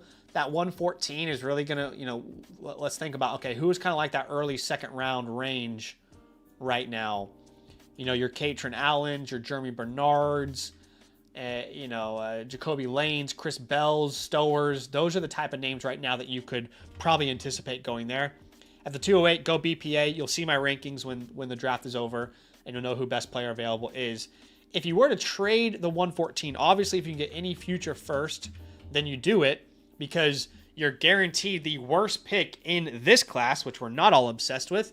Why not kind of reroll? Okay, so if that's in 27, if that's in 28, I'm completely fine with it. I would also do any future second if you want to kind of move your picks like that. Now, the 114 is interesting because if you were to trade it right now, I think ideally I would just want one more running back I could kind of move in and out with Hampton there. So I think about a name like a Derrick Henry, for example. I don't love DeAndre Swift. It's a tough range because people aren't really hyped about these picks here. Let me just double check I'm not missing any names. Yeah, Jalen Warren. See, there's not really like a hot... Sure, you could say DeAndre Swift, you could say Jalen Warren, but I'm not really like feeling that. I'd say Derrick Henry really kind of puts you in more like this contender mindset. But let's jump to your chalkboard because you brought a very interesting trade. You said that right now it sounds like you have an offer, and correct me if I'm wrong, but based on what you said in your notes, you said you were offered the 101 and Fannin for your 114 Hampton and Vidal. I can't for the life of me understand why someone would do that. Vidal is basically useless in this trade. He's just a handcuff. But you can get the 101. I mean, I think everyone in this chat, you guys let me know if I'm wrong, but I think everyone in this chat would trade Hampton and the 202 in 2026 for the 101. So if you're telling me that you can also somehow add Harold Fannin or Marvin Harrison, it's a premium, right? It's a premium, so you might as well add Harold Fannin. Harold Fannin is going to be much easier to sell than Marvin Harrison in a 0.5 tight end premium one quarterback league. 14-teamer? Are you kidding me? You have to start a tight end, right? Let me go back and hold on. Let me go back and read this. Do you have to start a tight end? No, you don't have to start a tight end, guys. Okay, that's why. Remember. Even still, though, in a 0.5 tight end premium, I would take either. Like, whatever they're more comfortable giving me, I would take either. So please accept that today. Please. Because that's an awesome deal for you, my guy. Incredible. Incredible move. You get Jeremiah Love, the 101, top 10, top 15 NFL draft pick. If anything, you can make an argument if you prefer one over the other. But it's not like the 114 is changing dynasty teams this year. I kind of view it as you're getting a free, whoever it ends up being, Marvin Harrison or Harold Fannin. Either way, I feel like you're getting a free version of whoever that is. Now, what I would love to do next is turn whatever player you get into a running back. Again, not that you have to, but I just want some flexibility there, right? So let's say you got Fannin. I'll say Fannin, Marvin Harrison Jr., Brian Thomas. I'm just going to say all of these names are interchangeable in these deals. So I'm about to come up with deals. So let's say Fannin, for example, okay? And honestly, maybe you could even put Loveland in there, but you might have higher expectations of what you could get in return for him. But let's add one more running back after we make a deal like this. So Harold Fannin, hypothetically, let's see. A running back for a Harold Fannin. I think you could probably be in the range of a Scattaboo in a tight end premium league. A Scattaboo could make some sense. A Ken Walker could definitely make some sense. A Chase Brown could make some sense. Quinshon Judkins. You already have Breece Hall, right? Breece Hall could be another name. Oh, you have Hampton. That's right. But, I mean, those two moves alone, which I'm obsessed with. If you can get either of these done, please do it. Those two moves alone, you go from a sleeper to a contender real fast. Okay? Let's say you pulled off these two deals and you ended up landing Ken Walker for Harold Fannin in return, right? Okay, so in this hypothetical world, your starting lineup now would have Josh Allen, Jeremiah Love, Drake London, George Pickens, Ken Walker, Colson Loveland. On your bench, Brian Thomas. Awesome. Blake Corum on the bench. Jaden Higgins on the bench. Mark Andrews on the bench. Dude, that's the perfect plan for this team. I appreciate you letting me look at the squad. I think we came up with one hell of a game plan for you. Someone says grossly overrating Fannin's value. And this is probably someone who's just joined the stream and didn't actually hear the context of the team. And the context is that you can only start one running back, or you only have to start one running back on this team. It's a start 6 league. You start one running back. It's a 0.5 tight end premium. So if in your league, this was the settings and you couldn't get this for Harold Fannin, then you don't sell Harold Fannin because your league isn't valuing Harold Fannin enough. Respectfully. Appreciate you big time, Sypho. Thanks for letting me look at the squad, my friend. Again, you will get your team playbook here within the next 3 to 4 business days. Obviously, it will be completely customized to everything that we talked about today with your details there. And you guys can get your team playbooks today with the link in the chat. I am currently in the queue, getting through some of these reviews and helping you guys make some awesome dynasty trades. Scotty Boops, who is a longtime supporter, actually the creator of the Dynasty Trade Dial. So if you've used the Dynasty Trade Dial before, then you will know Scotty Boops' work. Does great work. Okay.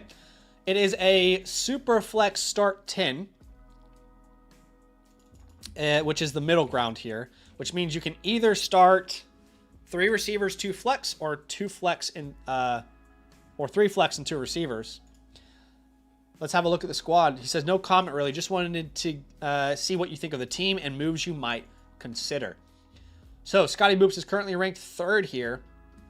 Not really any draft capital to work with. So we're going to have to consider that when we look at the team. But we've got Josh Allen, Goff, Mayfield. Love the quarterback room. At running back, Bijan, Judkins. Then it falls off pretty drastically. Receivers, there's a bunch of guys that we really love as prospects, but certainly not yet any cornerstones, right? In the sense of like guys that you know are going to win you championships. Hawkinson and Njoku. Honestly, Njoku should not be ranked that low for me. I don't know why he is. Let me go fix that right now. I think Njoku is actually a really good buy.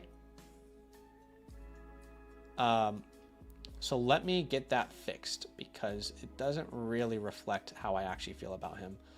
I also think Hawkinson's a good buy. To be honest, they're both pretty decent buys. Okay. Not a bad team, though. Not a bad team. If we're looking at a start 10, then you will be starting Allen, Goff, or Mayfield, Bijan, Judkins, Burden, Marvin, Hawkinson. Then you'd be flexing probably Addison, Wilson, Pittman, or Hunter.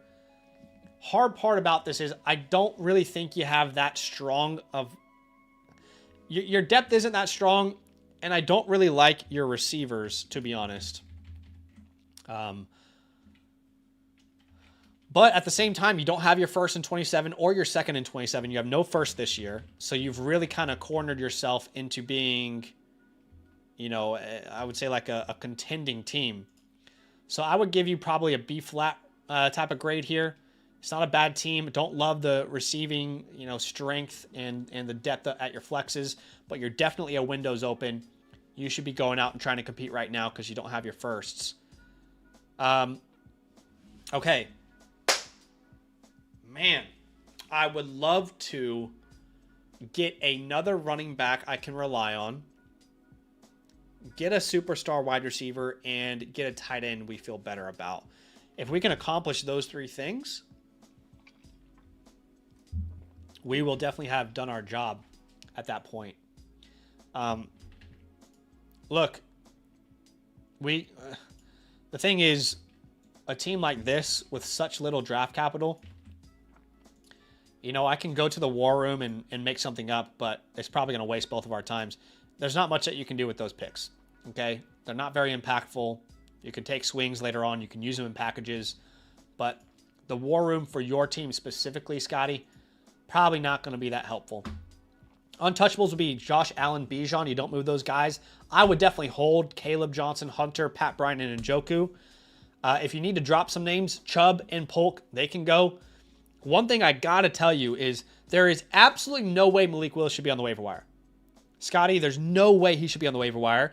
If you have $100 fab, you spend $100 fab. Okay? He's a priority. He's going to be paid. It's a super flex league. That gives you flexibility to make other moves. So please go get Malik Willis off the waiver wire. But let's jump into your chalkboard because there's a couple ideas that I've got here. First off, if you get Malik Willis, it makes one of Goff or Mayfield exposable.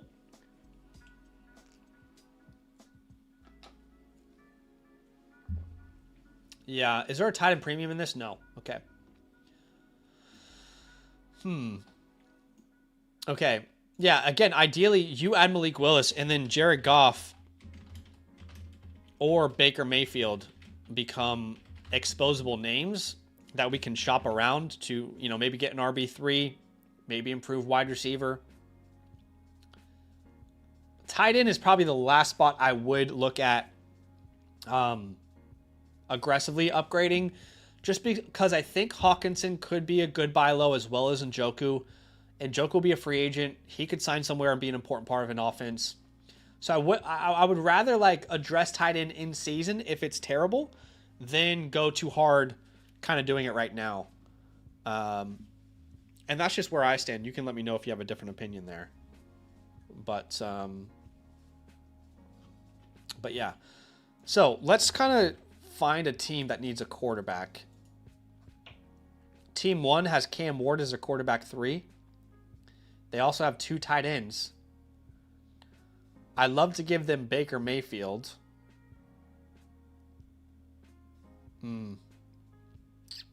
I just don't think it's going to work, though. We need a lower level running back in return. I don't really want to do like a Baker for a Harold Fannin straight up and a non-tight end premium. And a tight end premium, maybe. Okay, let's keep looking. That might have worked, but maybe not the perfect assets there. What team desperately needs quarterback help? Okay, Team 5 is a perfect candidate. Yes. Okay. Yes. This is what we're going to do. We're going to send them Jared Goff or Baker Mayfield. What we want back in return is Swift. I know that sounds silly. Give me a second. We want Swift, but then we want to do an upgrade at wide receiver. So we're going to send them, I would say, I love to land Drake London somehow.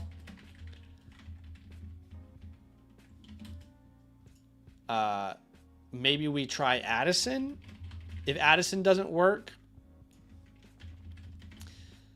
then we could try and throw it, because nobody wants DeAndre Swift, so you're basically doing him a favor there. I don't mind doing this for Nico Collins. I would prefer it to be Drake London.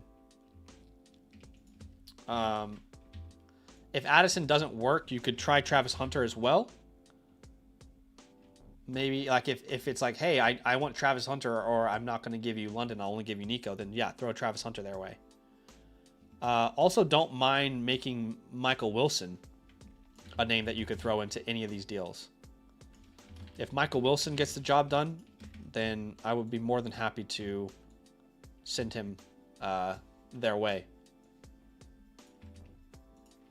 So that would be awesome. And again, assuming you have Malik Willis, then you've got, a better RB3 with DeAndre Swift. And then whatever Aaron Jones, James Conner, Caleb Johnson, Trey Benson end up being is a bonus. You actually have a pillar receiver. You still have a quarterback 3 in Malik Willis in that scenario. And then whatever happens at tight end, we can figure that out in season. So that's a really good option for you, in my opinion, if you can work that deal out. Let's keep looking, though. He's a good candidate with Tua and Justin Fields as his quarterbacks, too, and no firsts in future years. I think there's got to be a deal between you guys. You guys are like the perfect trade candidates for each other. A match made in heaven. Okay, Tells Papa could work. Yep. We want to target Kyron and Rome or Ladd. Okay.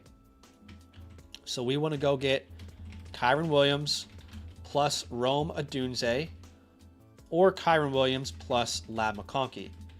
And we can, again, give back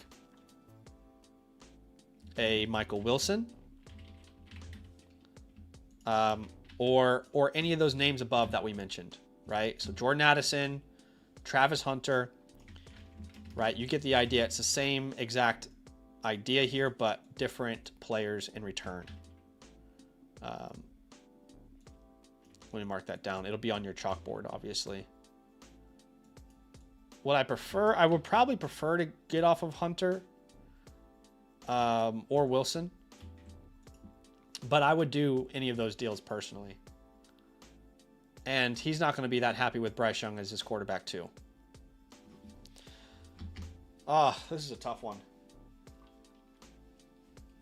I don't think there's a deal to be had with this guy, unfortunately. This guy's got Anthony Richardson as his quarterback too. Ooh, could we get Bucky?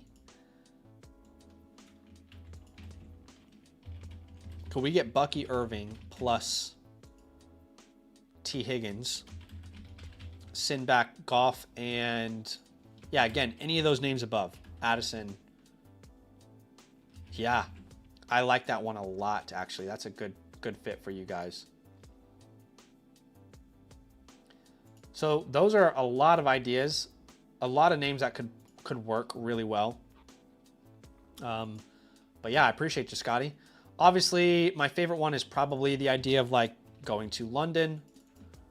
But I also don't mind any of these like McConkey, Odunze ideas. The Bucky Irving idea is great. And then assuming you keep Malik Willis, I mean, you're in such a good spot at that point. I love that for you. Thanks for letting me review the squad, my friend. As always, you know this. You'll get your playbook within the next 3 to 4 business days. So just make sure you're looking out for that on the Flock Fantasy website. And DM me if you got any questions, my friend.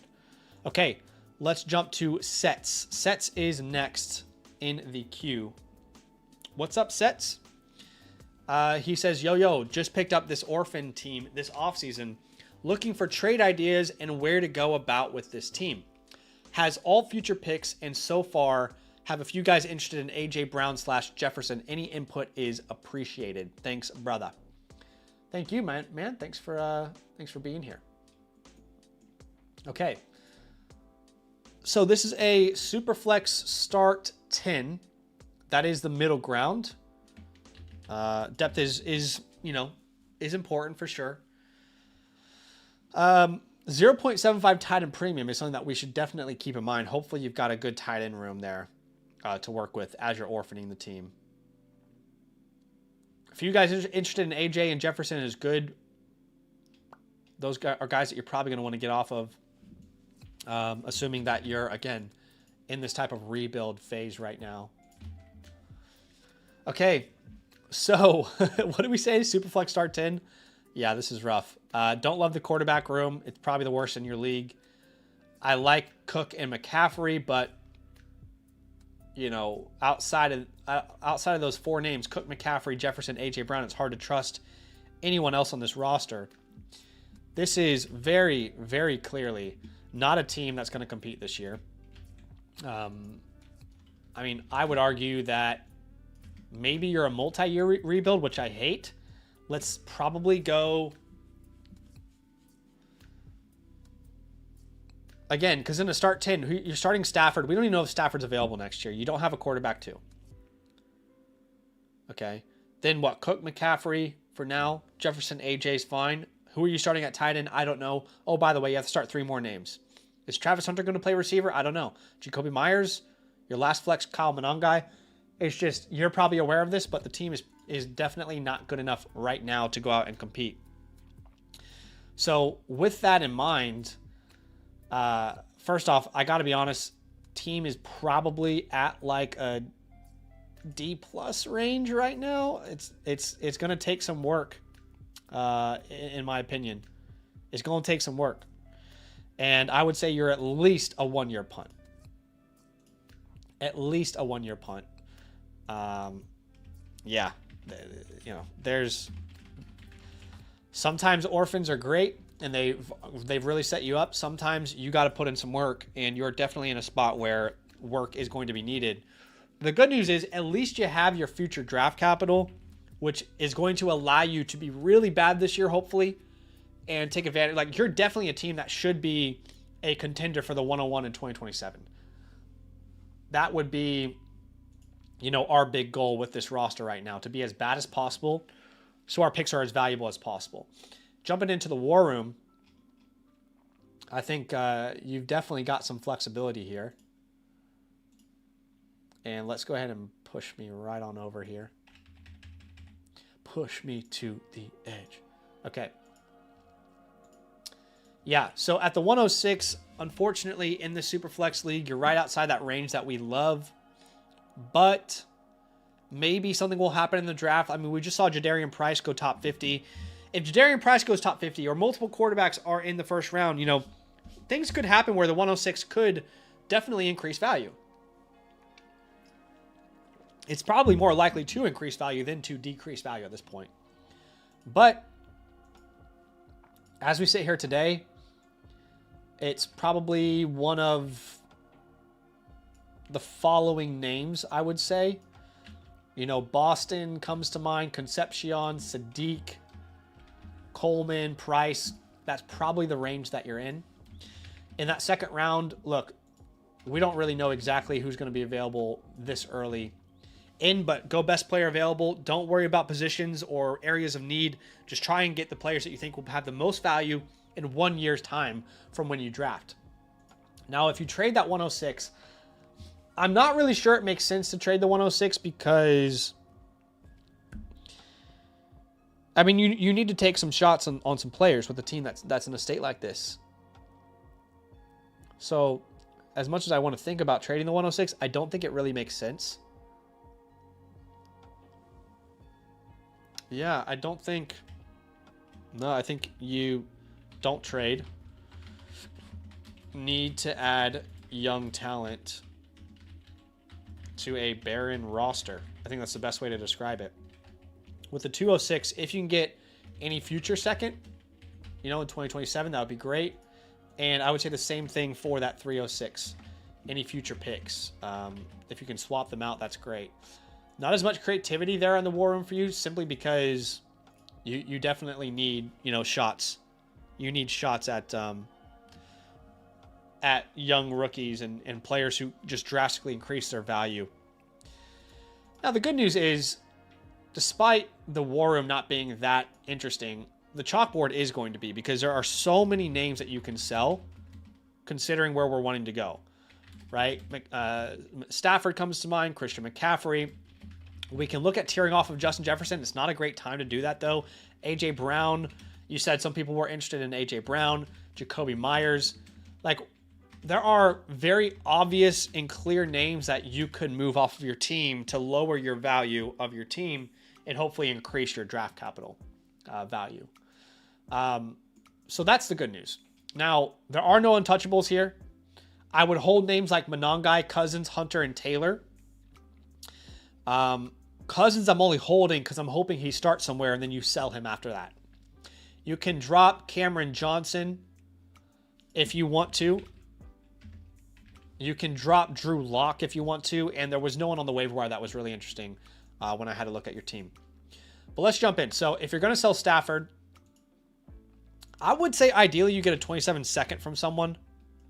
You know, if not, it would have to be like the 2026 201 to 204 range in a Superflex league. Like some contender out there, if they have that, then you could take a shot on it. CMC, in an ideal world, you get an early to mid 27 first from a contender. If that's not possible, we can still look at other options. I'd love to find someone who is clearly contending that needs running back. This guy's pretty damn close. Like, could you get this guy's 27 first and the 111 this year? And then you could maybe send him back. What did he need? He doesn't need a quarterback 3, unfortunately, but could you send him back like Jacoby Myers? Maybe that could be a beneficial deal for both of y'all. Another team that desperately needs running back. Obviously, if you can net something like the 103, it's a no-brainer. I just don't think people are willing to give you that for CMC. And again, like if you can send him, you know, Jacoby Myers in a deal like this, if you can send him, what was it? The 206 is what you had, you know, the 206 in a deal like this. If there's a world out there that exists where you can get that, then it's a no-brainer for you to do it. But it's unlikely that they are going to accept it. So just keep that in mind. That guy doesn't need running backs. Neither does he.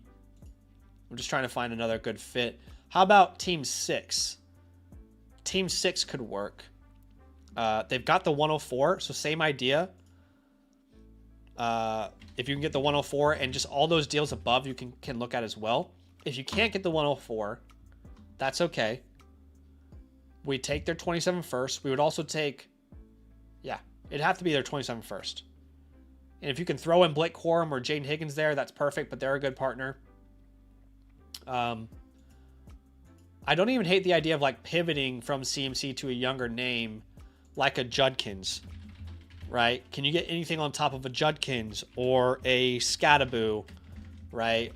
Or a Travion Henderson, right? If you can pivot to one of those names and get younger.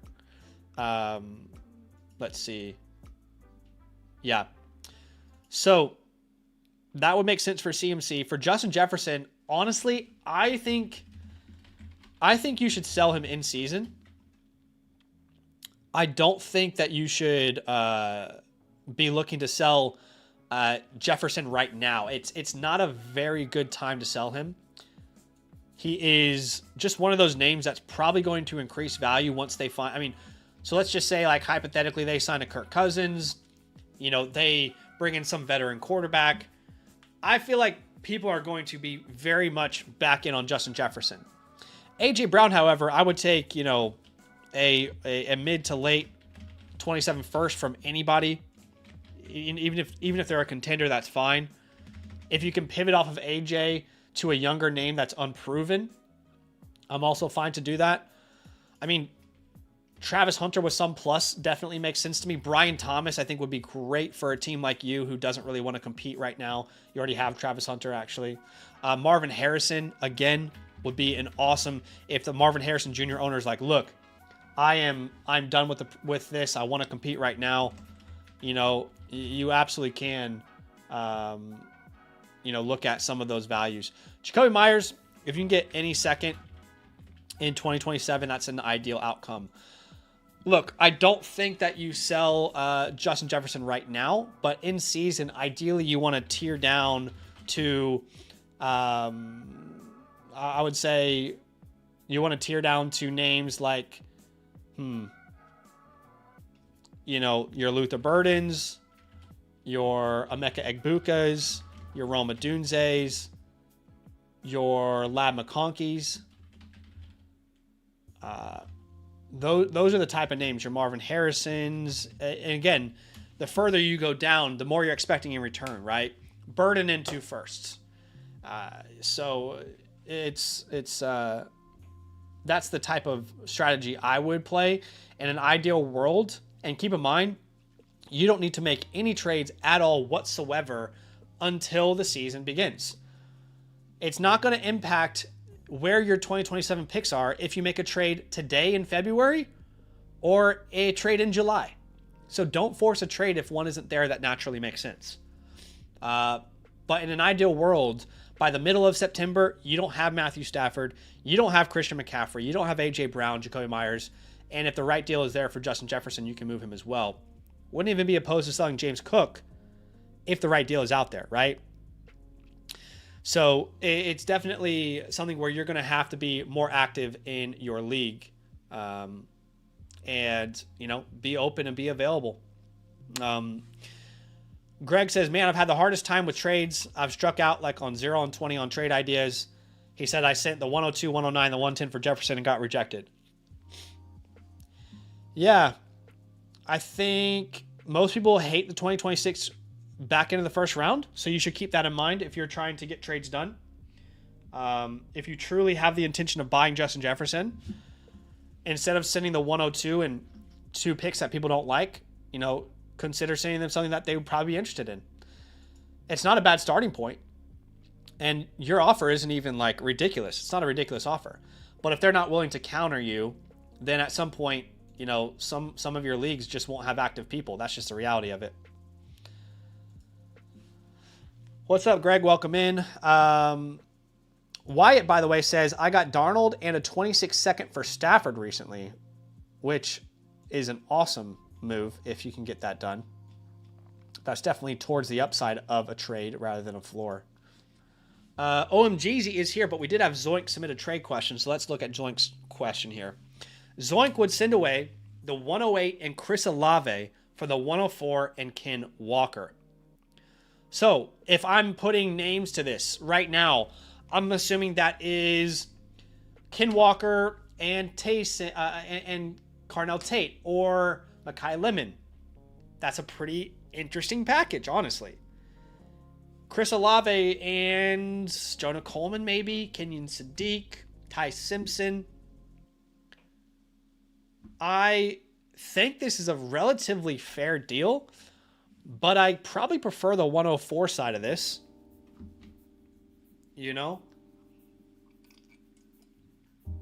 It's a super flex league. You can get Mendoza if that's something that you need. You losing Olave, your wide receiver room still has JSN, London, Lamb, McMillan. I can't think of a single reason not to tell you to do this deal, my friend. I can't think of a single reason. Let's go grab the 104 and Ken Walker. And Ken Walker is really hard to trade for right now, so that's not a bad deal at all. What's up, Lion? He says, I appreciate the channel and the work you do. I appreciate that, man. Thanks for hanging out. Thanks for showing some love. We'll definitely go Efton Chisholm. Yeah, see if you can get Efton Chisholm thrown in. Mike likes the Walker package as well. All right, let's jump into the next playbook. Again, I appreciate y'all being here with me. You can check out the link in the pinned comment if you're wanting to get one of your teams reviewed. We have 3 options. The live team playbook is the default one. The priority pass skips the queue, and the pro pass doubles your playbooks. You can check out that link in the description if you have any questions. Let's go to OMGZ, whose team name is Night Cheese, which I don't know what that means. Are you saying you're making them at night? Is that what I'm taking away here? That you're up at night making them grilled cheeses? Okay. He says, I really don't know what direction to go. The 101 has expressed I trust in moving the pick, but I like Mendoza and Tate. I'm tired of not making the playoffs. Okay. Night Cheese, let's look. You are number 2 in your league currently, according to my rankings. So I might like this team a little more. You've got Brock Purdy, and this is a super flex start 10 with a tight end premium. So that's our middle ground. You've got Brock Purdy, Daniel Jones, A-Rich. Don't love the quarterback room outside of Purdy. At running back, you've got Judkins, and that's it. At receiver, love the receiver room. JSN, Amon-Ra, Burden, J-Mo. Love Tucker Kraft. Everything from this part of the board over, I love. And I'm not a huge fan of this side of the board. But this side of your team, I'm like, yeah, that's nice. I like that. I want to build around that. This side, I'm like, ooh, we maybe have some work to do, right? I mean, I think that's okay to admit. Hey, maybe there's a little work that needs to be done here. But not a bad team at all. And I sense some sort of defeatedness in your submission when you say, I just want to compete. I just want to compete finally. Well, I definitely think that you can if we make the right moves. Thinking about a start 10, you're starting Purdy, Jones. Don't love that. Judkins, Pollard. Don't love that. But then JSN, Amon-Ra, Kraft, Burden, JMO, and one more name. You've got the 102 there as well. So that's not bad. That's not bad at all. Okay. I'll give your draft capital a B+ because you got the 102. That's great. Overall team grade as of today. You're really top heavy at receiver, and that's what's kind of bumping you up there. I'd give your overall team grade probably, I'm gonna say C+. I'm gonna say C+, and I think you're a sleeper. There are a couple moves that we could probably make, to kind of put you more in that contender range, but I'd say C+, and I'd say sleeper right now is where I would lean with your team. Untouchables are JSN and Amon-Ra. However, I might be interested in tearing off of JSN so we can compete. I don't see how you do it outside of tearing off of JSN. You're about to add, I assume, a receiver at the 102. Okay. So we'll explore it. I would definitely hold Tank Bigsby, Daniel Jones, Ayuk, and Trey Harris. There's no easy drops on this team. And the waiver wire isn't really that intriguing anyway. So I do know that, like, you mentioned the idea of like the 101. What did you say? You said the 101 has expressed I trade interest. You probably meant interest in moving the pick. Okay. I mean, we can look at what it would take to move up, but I don't think you have the depth to make a move like that, my friend. If you're going to move up to the 101, I think it's going to cost significantly. Like, you're not going to do it for Jordan Mason and Dalton Schultz or Brandon Ayuk. I think it's going to cost. I don't think you got the facilities for it. You know? Yeah. I would rather probably hold true to with what you have right now. At the 102, you're a team that, you could be a Mendoza team.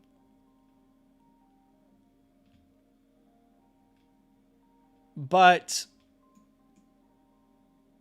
I would rather figure out quarterback in a different way. But look, yeah, you're either going to get Mendoza or one of the big three wide receivers, which is Tate, Tyson, Lemon. At the 202, it's a 12-teamer, right? It's a 12-team league. So at the 202, you're going to be looking at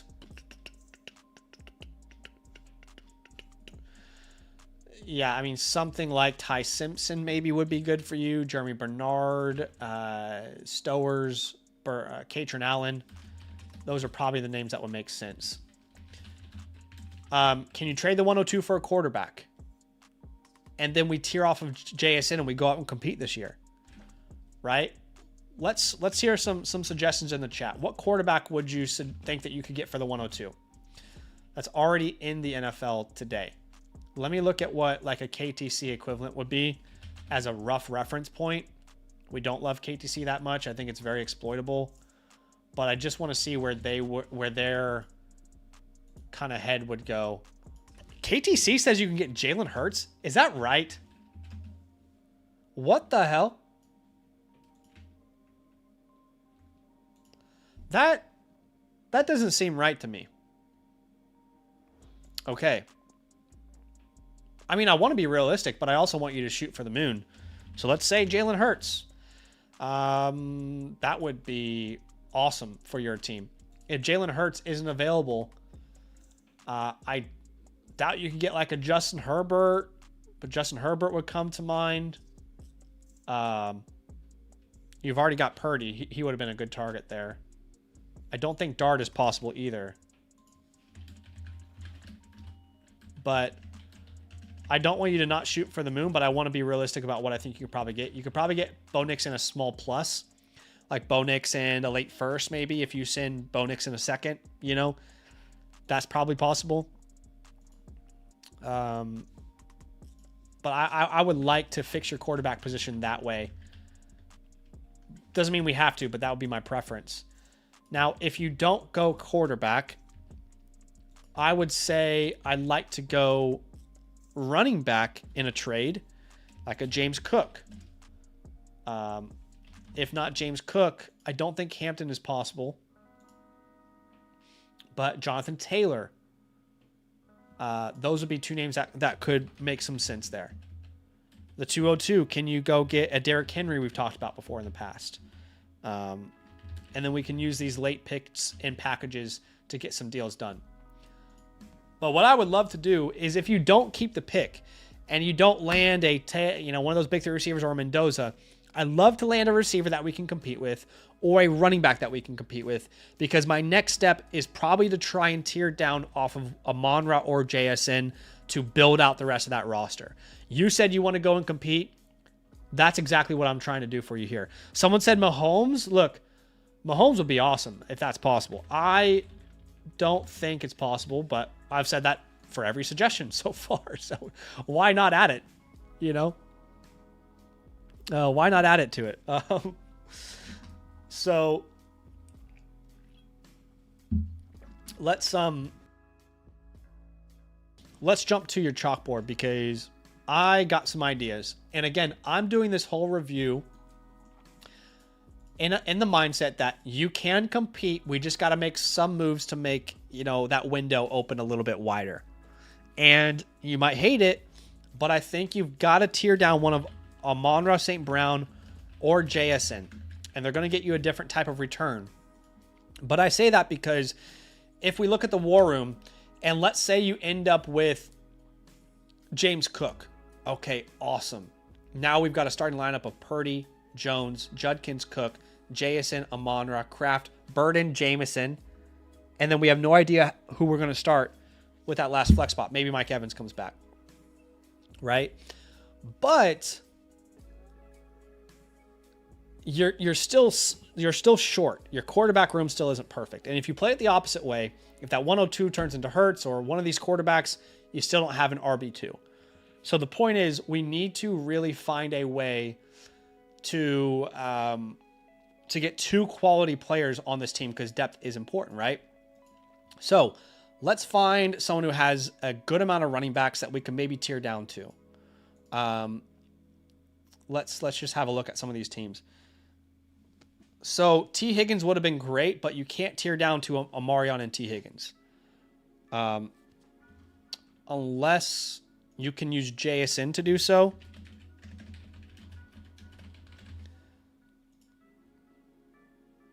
Yeah. And maybe you could also grab like the 107 here. I don't want to undersell JSN. Maybe you have to send back. What did you have? The 302 or something, 202. I don't know. I don't want to undersell JSN. You should be shooting for the moon. Someone should overpay to get JSN. Okay. So back to Amon-Ra. Man, I would have loved to do Rice here, but I'm so nervous. And if you wanted to compete this year, I don't know. I don't want to target Rice. Okay, Emeka Egbuka, Bucky Irving. I like that. It's a little buck heavy, but maybe again you can ask for the 109 and send back, your 302 or whatever. Maybe you don't get that 109 on top. Could you do George Pickens plus Bucky Irving? That might be harder to pull off, and you might actually have to send something on your own. And then, obviously, if he leaves Dallas, you might regret that. T-Mac and Brees Orkin is awesome.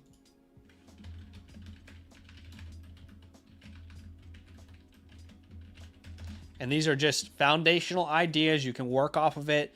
I've never once come on this stream and said, this is 100% going to work. You send this trade and they're going to say yes. No. This is a brainstorming session. This is to get your wheels churning. You've got to go and get that work done, right? I don't mind like an Olave Taylor. I just don't think that's really possible.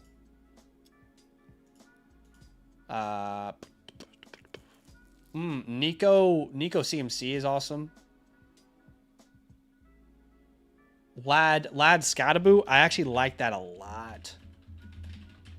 I don't know what you'd have to add on to get that done, but that's a great start there for you. You're not going to go down to Michael Wilson or Marvin Harrison. Jefferson, you know what? Oh, if this guy... Ooh, you know what? Okay. Okay, this might work. What about like a Jefferson Baker? And then you probably will have to send that 202. That would be awesome, if possible. I don't know how possible it is, but you're buying two guys who are coming off really disappointing years. And you know what? Could you even throw in the 302 to make Devontae Adams happen? I would try that first. If not, try the other one. This is better value for them. They might not even accept that. But there is no reason that we shouldn't try to brainstorm here. And if we don't go and do a tear down like that, we want to look at quarterback. Who has all the quarterbacks in your league? Is somebody hoarding them? Which y'all rationing around here? Okay, like JSN to Olave Mahomes is pretty awesome, I would say. Ooh, that's nice. That's nice if you ended up sending that 102 for like a James Cook, like we talked about. Ooh, I like that. Nico Dak, I think that's more of an Amon-Ra deal. And maybe you send like the 202.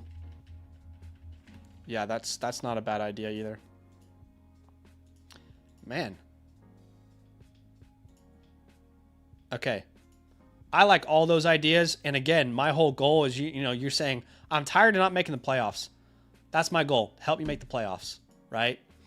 Any of these deals combined with your war room, I think is just like a perfect game plan, man. You might say it's your playbook for 2026. But I appreciate you letting me look at the squad, my dude. That was a lot of fun. And of course, you will be getting your team playbook within the next 3 to 4 business days. And obviously, it'll be completely customized to everything that we talked about today. And yeah, I appreciate you letting me look at the team, my friend. My friend.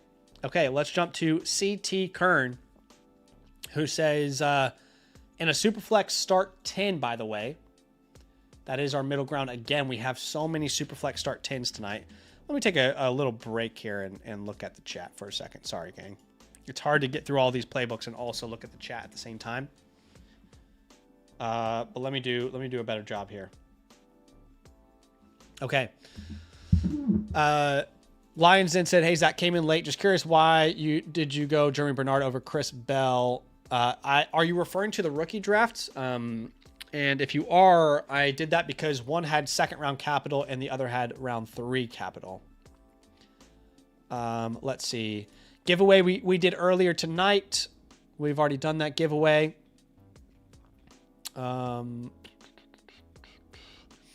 Yes, Brizzleton's talking about how Malik Willis went for a first-round pick in someone's league, which is true and crazy. Okay, let's jump straight back into some of these playbooks here. CT Kern, what's up, my dude? His team name is Jamaican Idiot. And he says, coming off a championship last year and feels like my team might be a bit top heavy. Wondering if you have any advice on if down tiering Allen and Gibbs is appropriate or if I should just let the team ride. Any advice or guidance on offseason plans is appreciated. Awesome, man. Let's have a look at the team. Currently ranked 6th. But honestly, your entire team is pretty, honestly, like quite... The entire league is quite close to each other. Like there's not like someone who's like dominating and everyone else is just underneath them. Hey, no worries, Datus Plug. If you end up having any questions, man, I'm here on the stream. If there's anything that you got a question about, I'm here for you, my dude.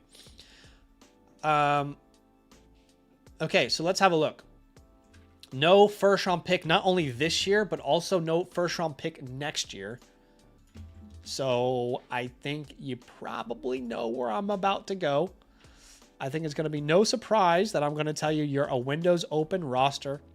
There is zero incentive for you to go out there and not win as many games as you possibly can. You're not going to benefit from it. And nothing feels worse than when you're in a rookie draft and someone else has your pick and it's a really good pick and they benefited because your team was bad. That just sucks.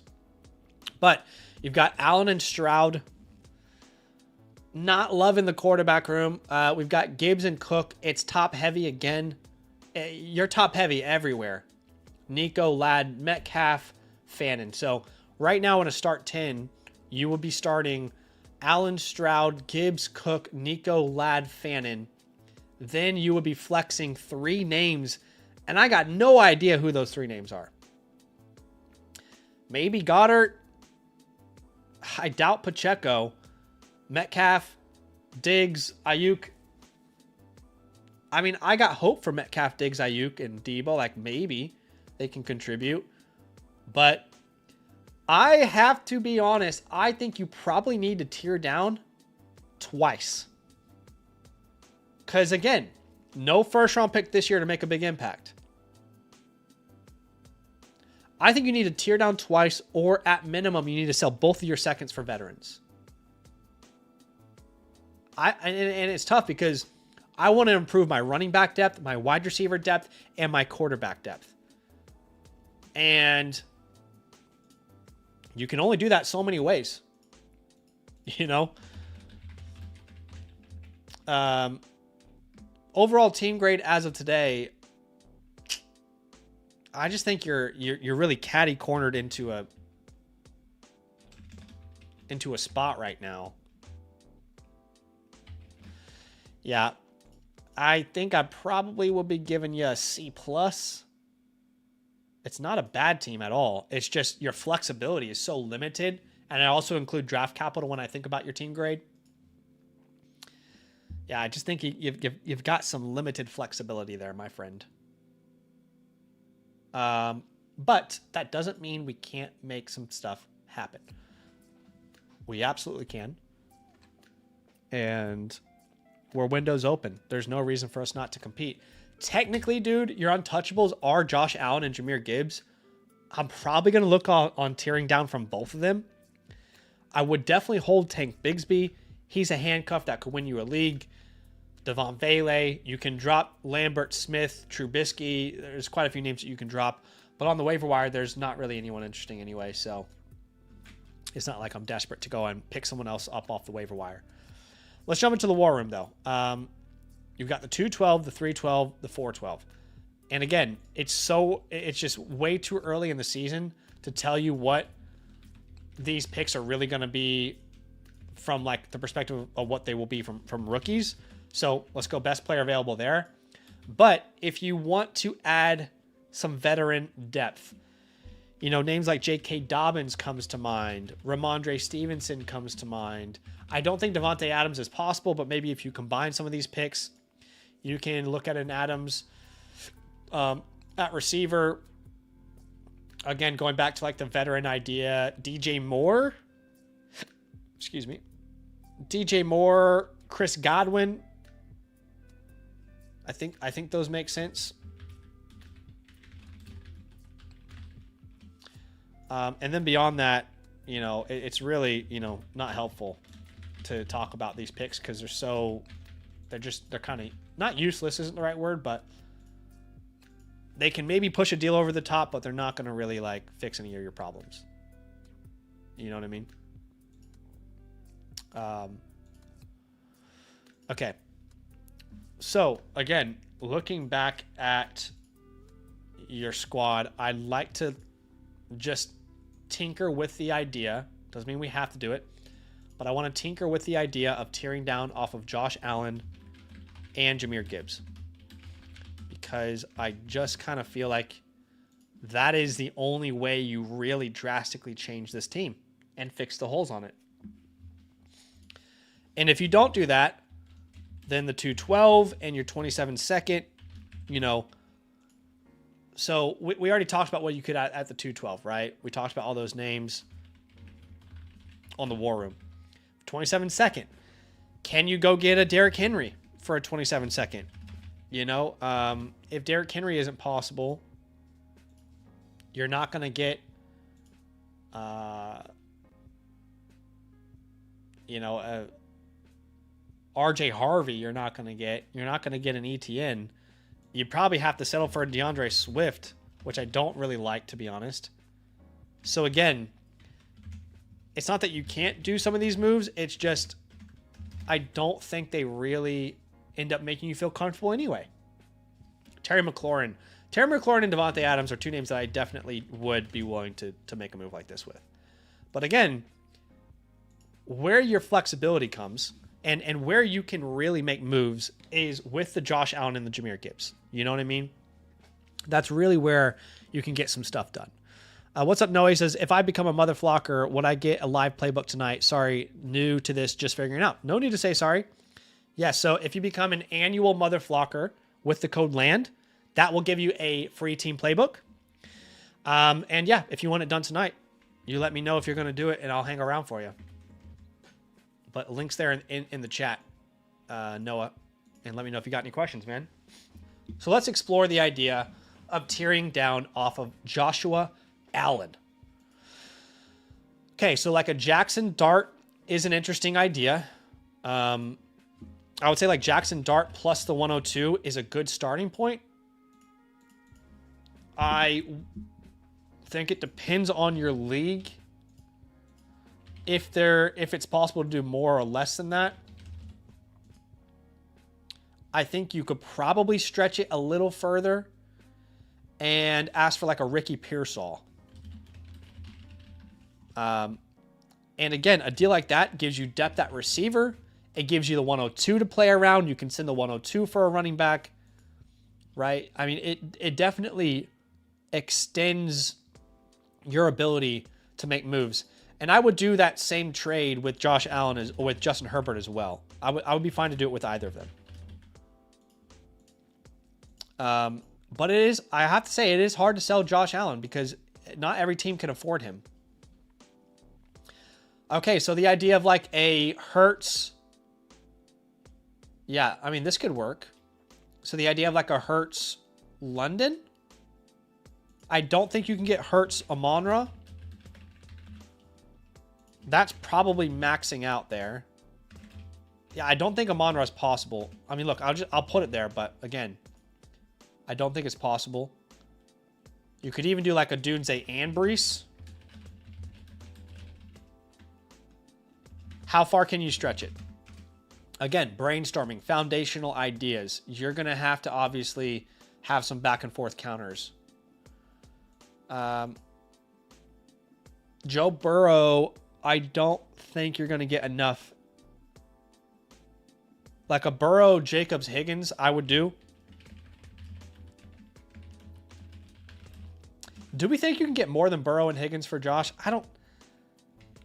It really depends on the league, obviously, but I think you could maybe net something slightly more. Let's say that's Josh Jacobs, and then you add your 212. Again, foundational, brainstorming, starting conversations. That's our goal here. Mahomes. Would I do Mahomes CD? I don't know. I'm not obsessed with it. Bo Nick's not obsessed with it. Daniels, you can't really tear down off of.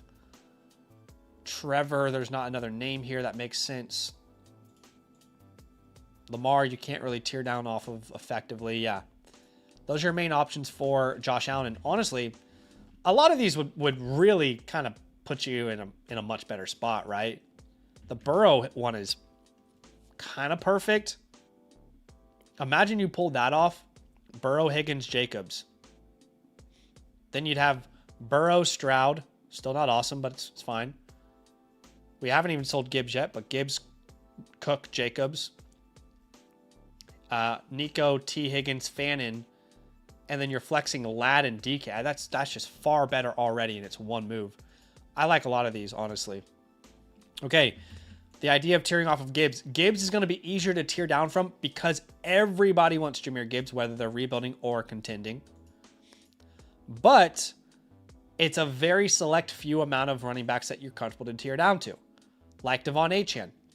Okay, so Achane and Justin Jefferson. No doubt. We'd be comfortable doing that. I don't know what it might come back in return. I mean, maybe you have to do Hampton and Jefferson instead. Either way, that guy, that's definitely in the wheelhouse for me. I don't know if you think you can stretch it further than that. You'll know better than myself.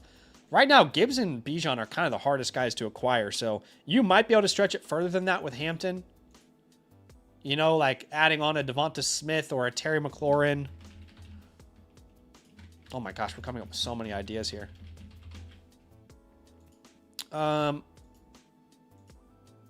Okay. I don't really want to go to Jacobs.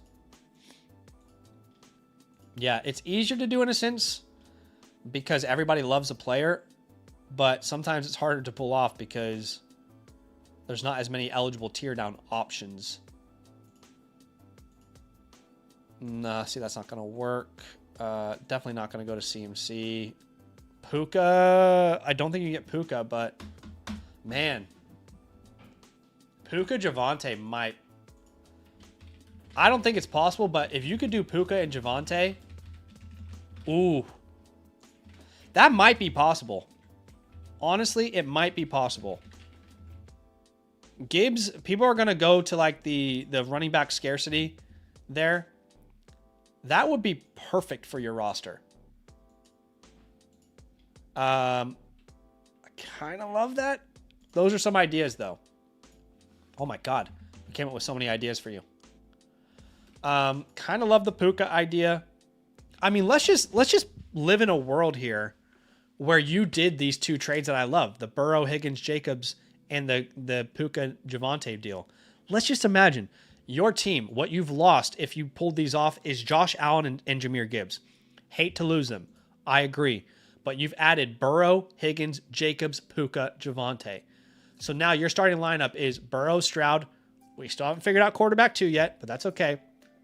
At running back, you've now got Javonte Williams, Josh Jacobs, James Cook. At receiver, you've got Puka freaking Nacua, Nico Collins, T. Higgins, Ladd McConkey, DK Metcalf. Incredible. Yeah. That's the way I would play it, man. That's the way I would play it. And I hope that's helpful. And I appreciate you big time for being here and showing some love to the stream. Is Noah with us? Noah, let me know if you're going to hang around tonight or not. If you're going to become a member or not. No pressure. But if you are, I can hang around for your review. Is Jay Willie in the chat by chance on Flock Fantasy? His name is Jay Willie. Let me know if he's here. I'm trying to decide whether I hold off on this next review till tomorrow's stream, or if Noah's going to submit, let me know either way. I'll answer some of these questions in the chat while I'm waiting. ZCaz says, consider sending Puka from Mahomes plus Pickens based on your JSN trade. That's a good idea. Would I have to plus if it were Tet? That comes down to the guy that you're sending it to, right? That comes down to the guy that you're sending it to. Greg says, I actually just sent Jacoby for Spears in a second when I already have every other Jags pass catcher. That's not a bad idea. Not a bad idea at all. Noah says, I'm going to have to do it on Friday. No worries. Friday will be, yes. Friday will be in there, yeah, because Friday's the 27th. So the 40 in a week Feb thing, it right now, we're in the last week of it. So as long as you get it in before midnight of February 28th, which is Saturday, then you're going to be good to go. Guys, that's it for today. I'm going to do Jay Willie's tomorrow. It's a great time to get your team reviews into the stream and to get into the queue. Tomorrow we will be live. We'll be doing a Dynasty Startup mock draft. We'd love for you guys to come join us. Also, friendly reminder that if you haven't done so yet, go fill out the Apollo League form if you're a Land Annual Mother Flocker member, because on tomorrow night's stream, we will be raffling off spots for the Apollo League. Now, if you are curious about how you can actually get into a league, very simple. Got to be an Annual Mother Flocker member with the code LAND. Then you sync your Discord. Then you'll be able to see the Land Leagues tab on our Discord. You fill out the form. There'll be a new form every Monday. Every Monday, a brand new chance to join a Dynasty League with us. And then on Thursday night streams, we will raffle off the spots. Now, I've said this many times, but just to clarify again, tomorrow we're raffling off Apollo. And if you're a brand new member and you've just gotten in, please DM me. I'd love to fast track you into a league. The whole goal with these leagues is to make sure that everybody has a chance to be participating in Dynasty Leagues that care, that matter, that you can care about long term. So that is the goal. But guys, I'm going to log off for the day. It is almost 2 p.m. here. I haven't eaten lunch, so I'm going to go get some lunch. And I'll see you guys tomorrow. Nothing but love.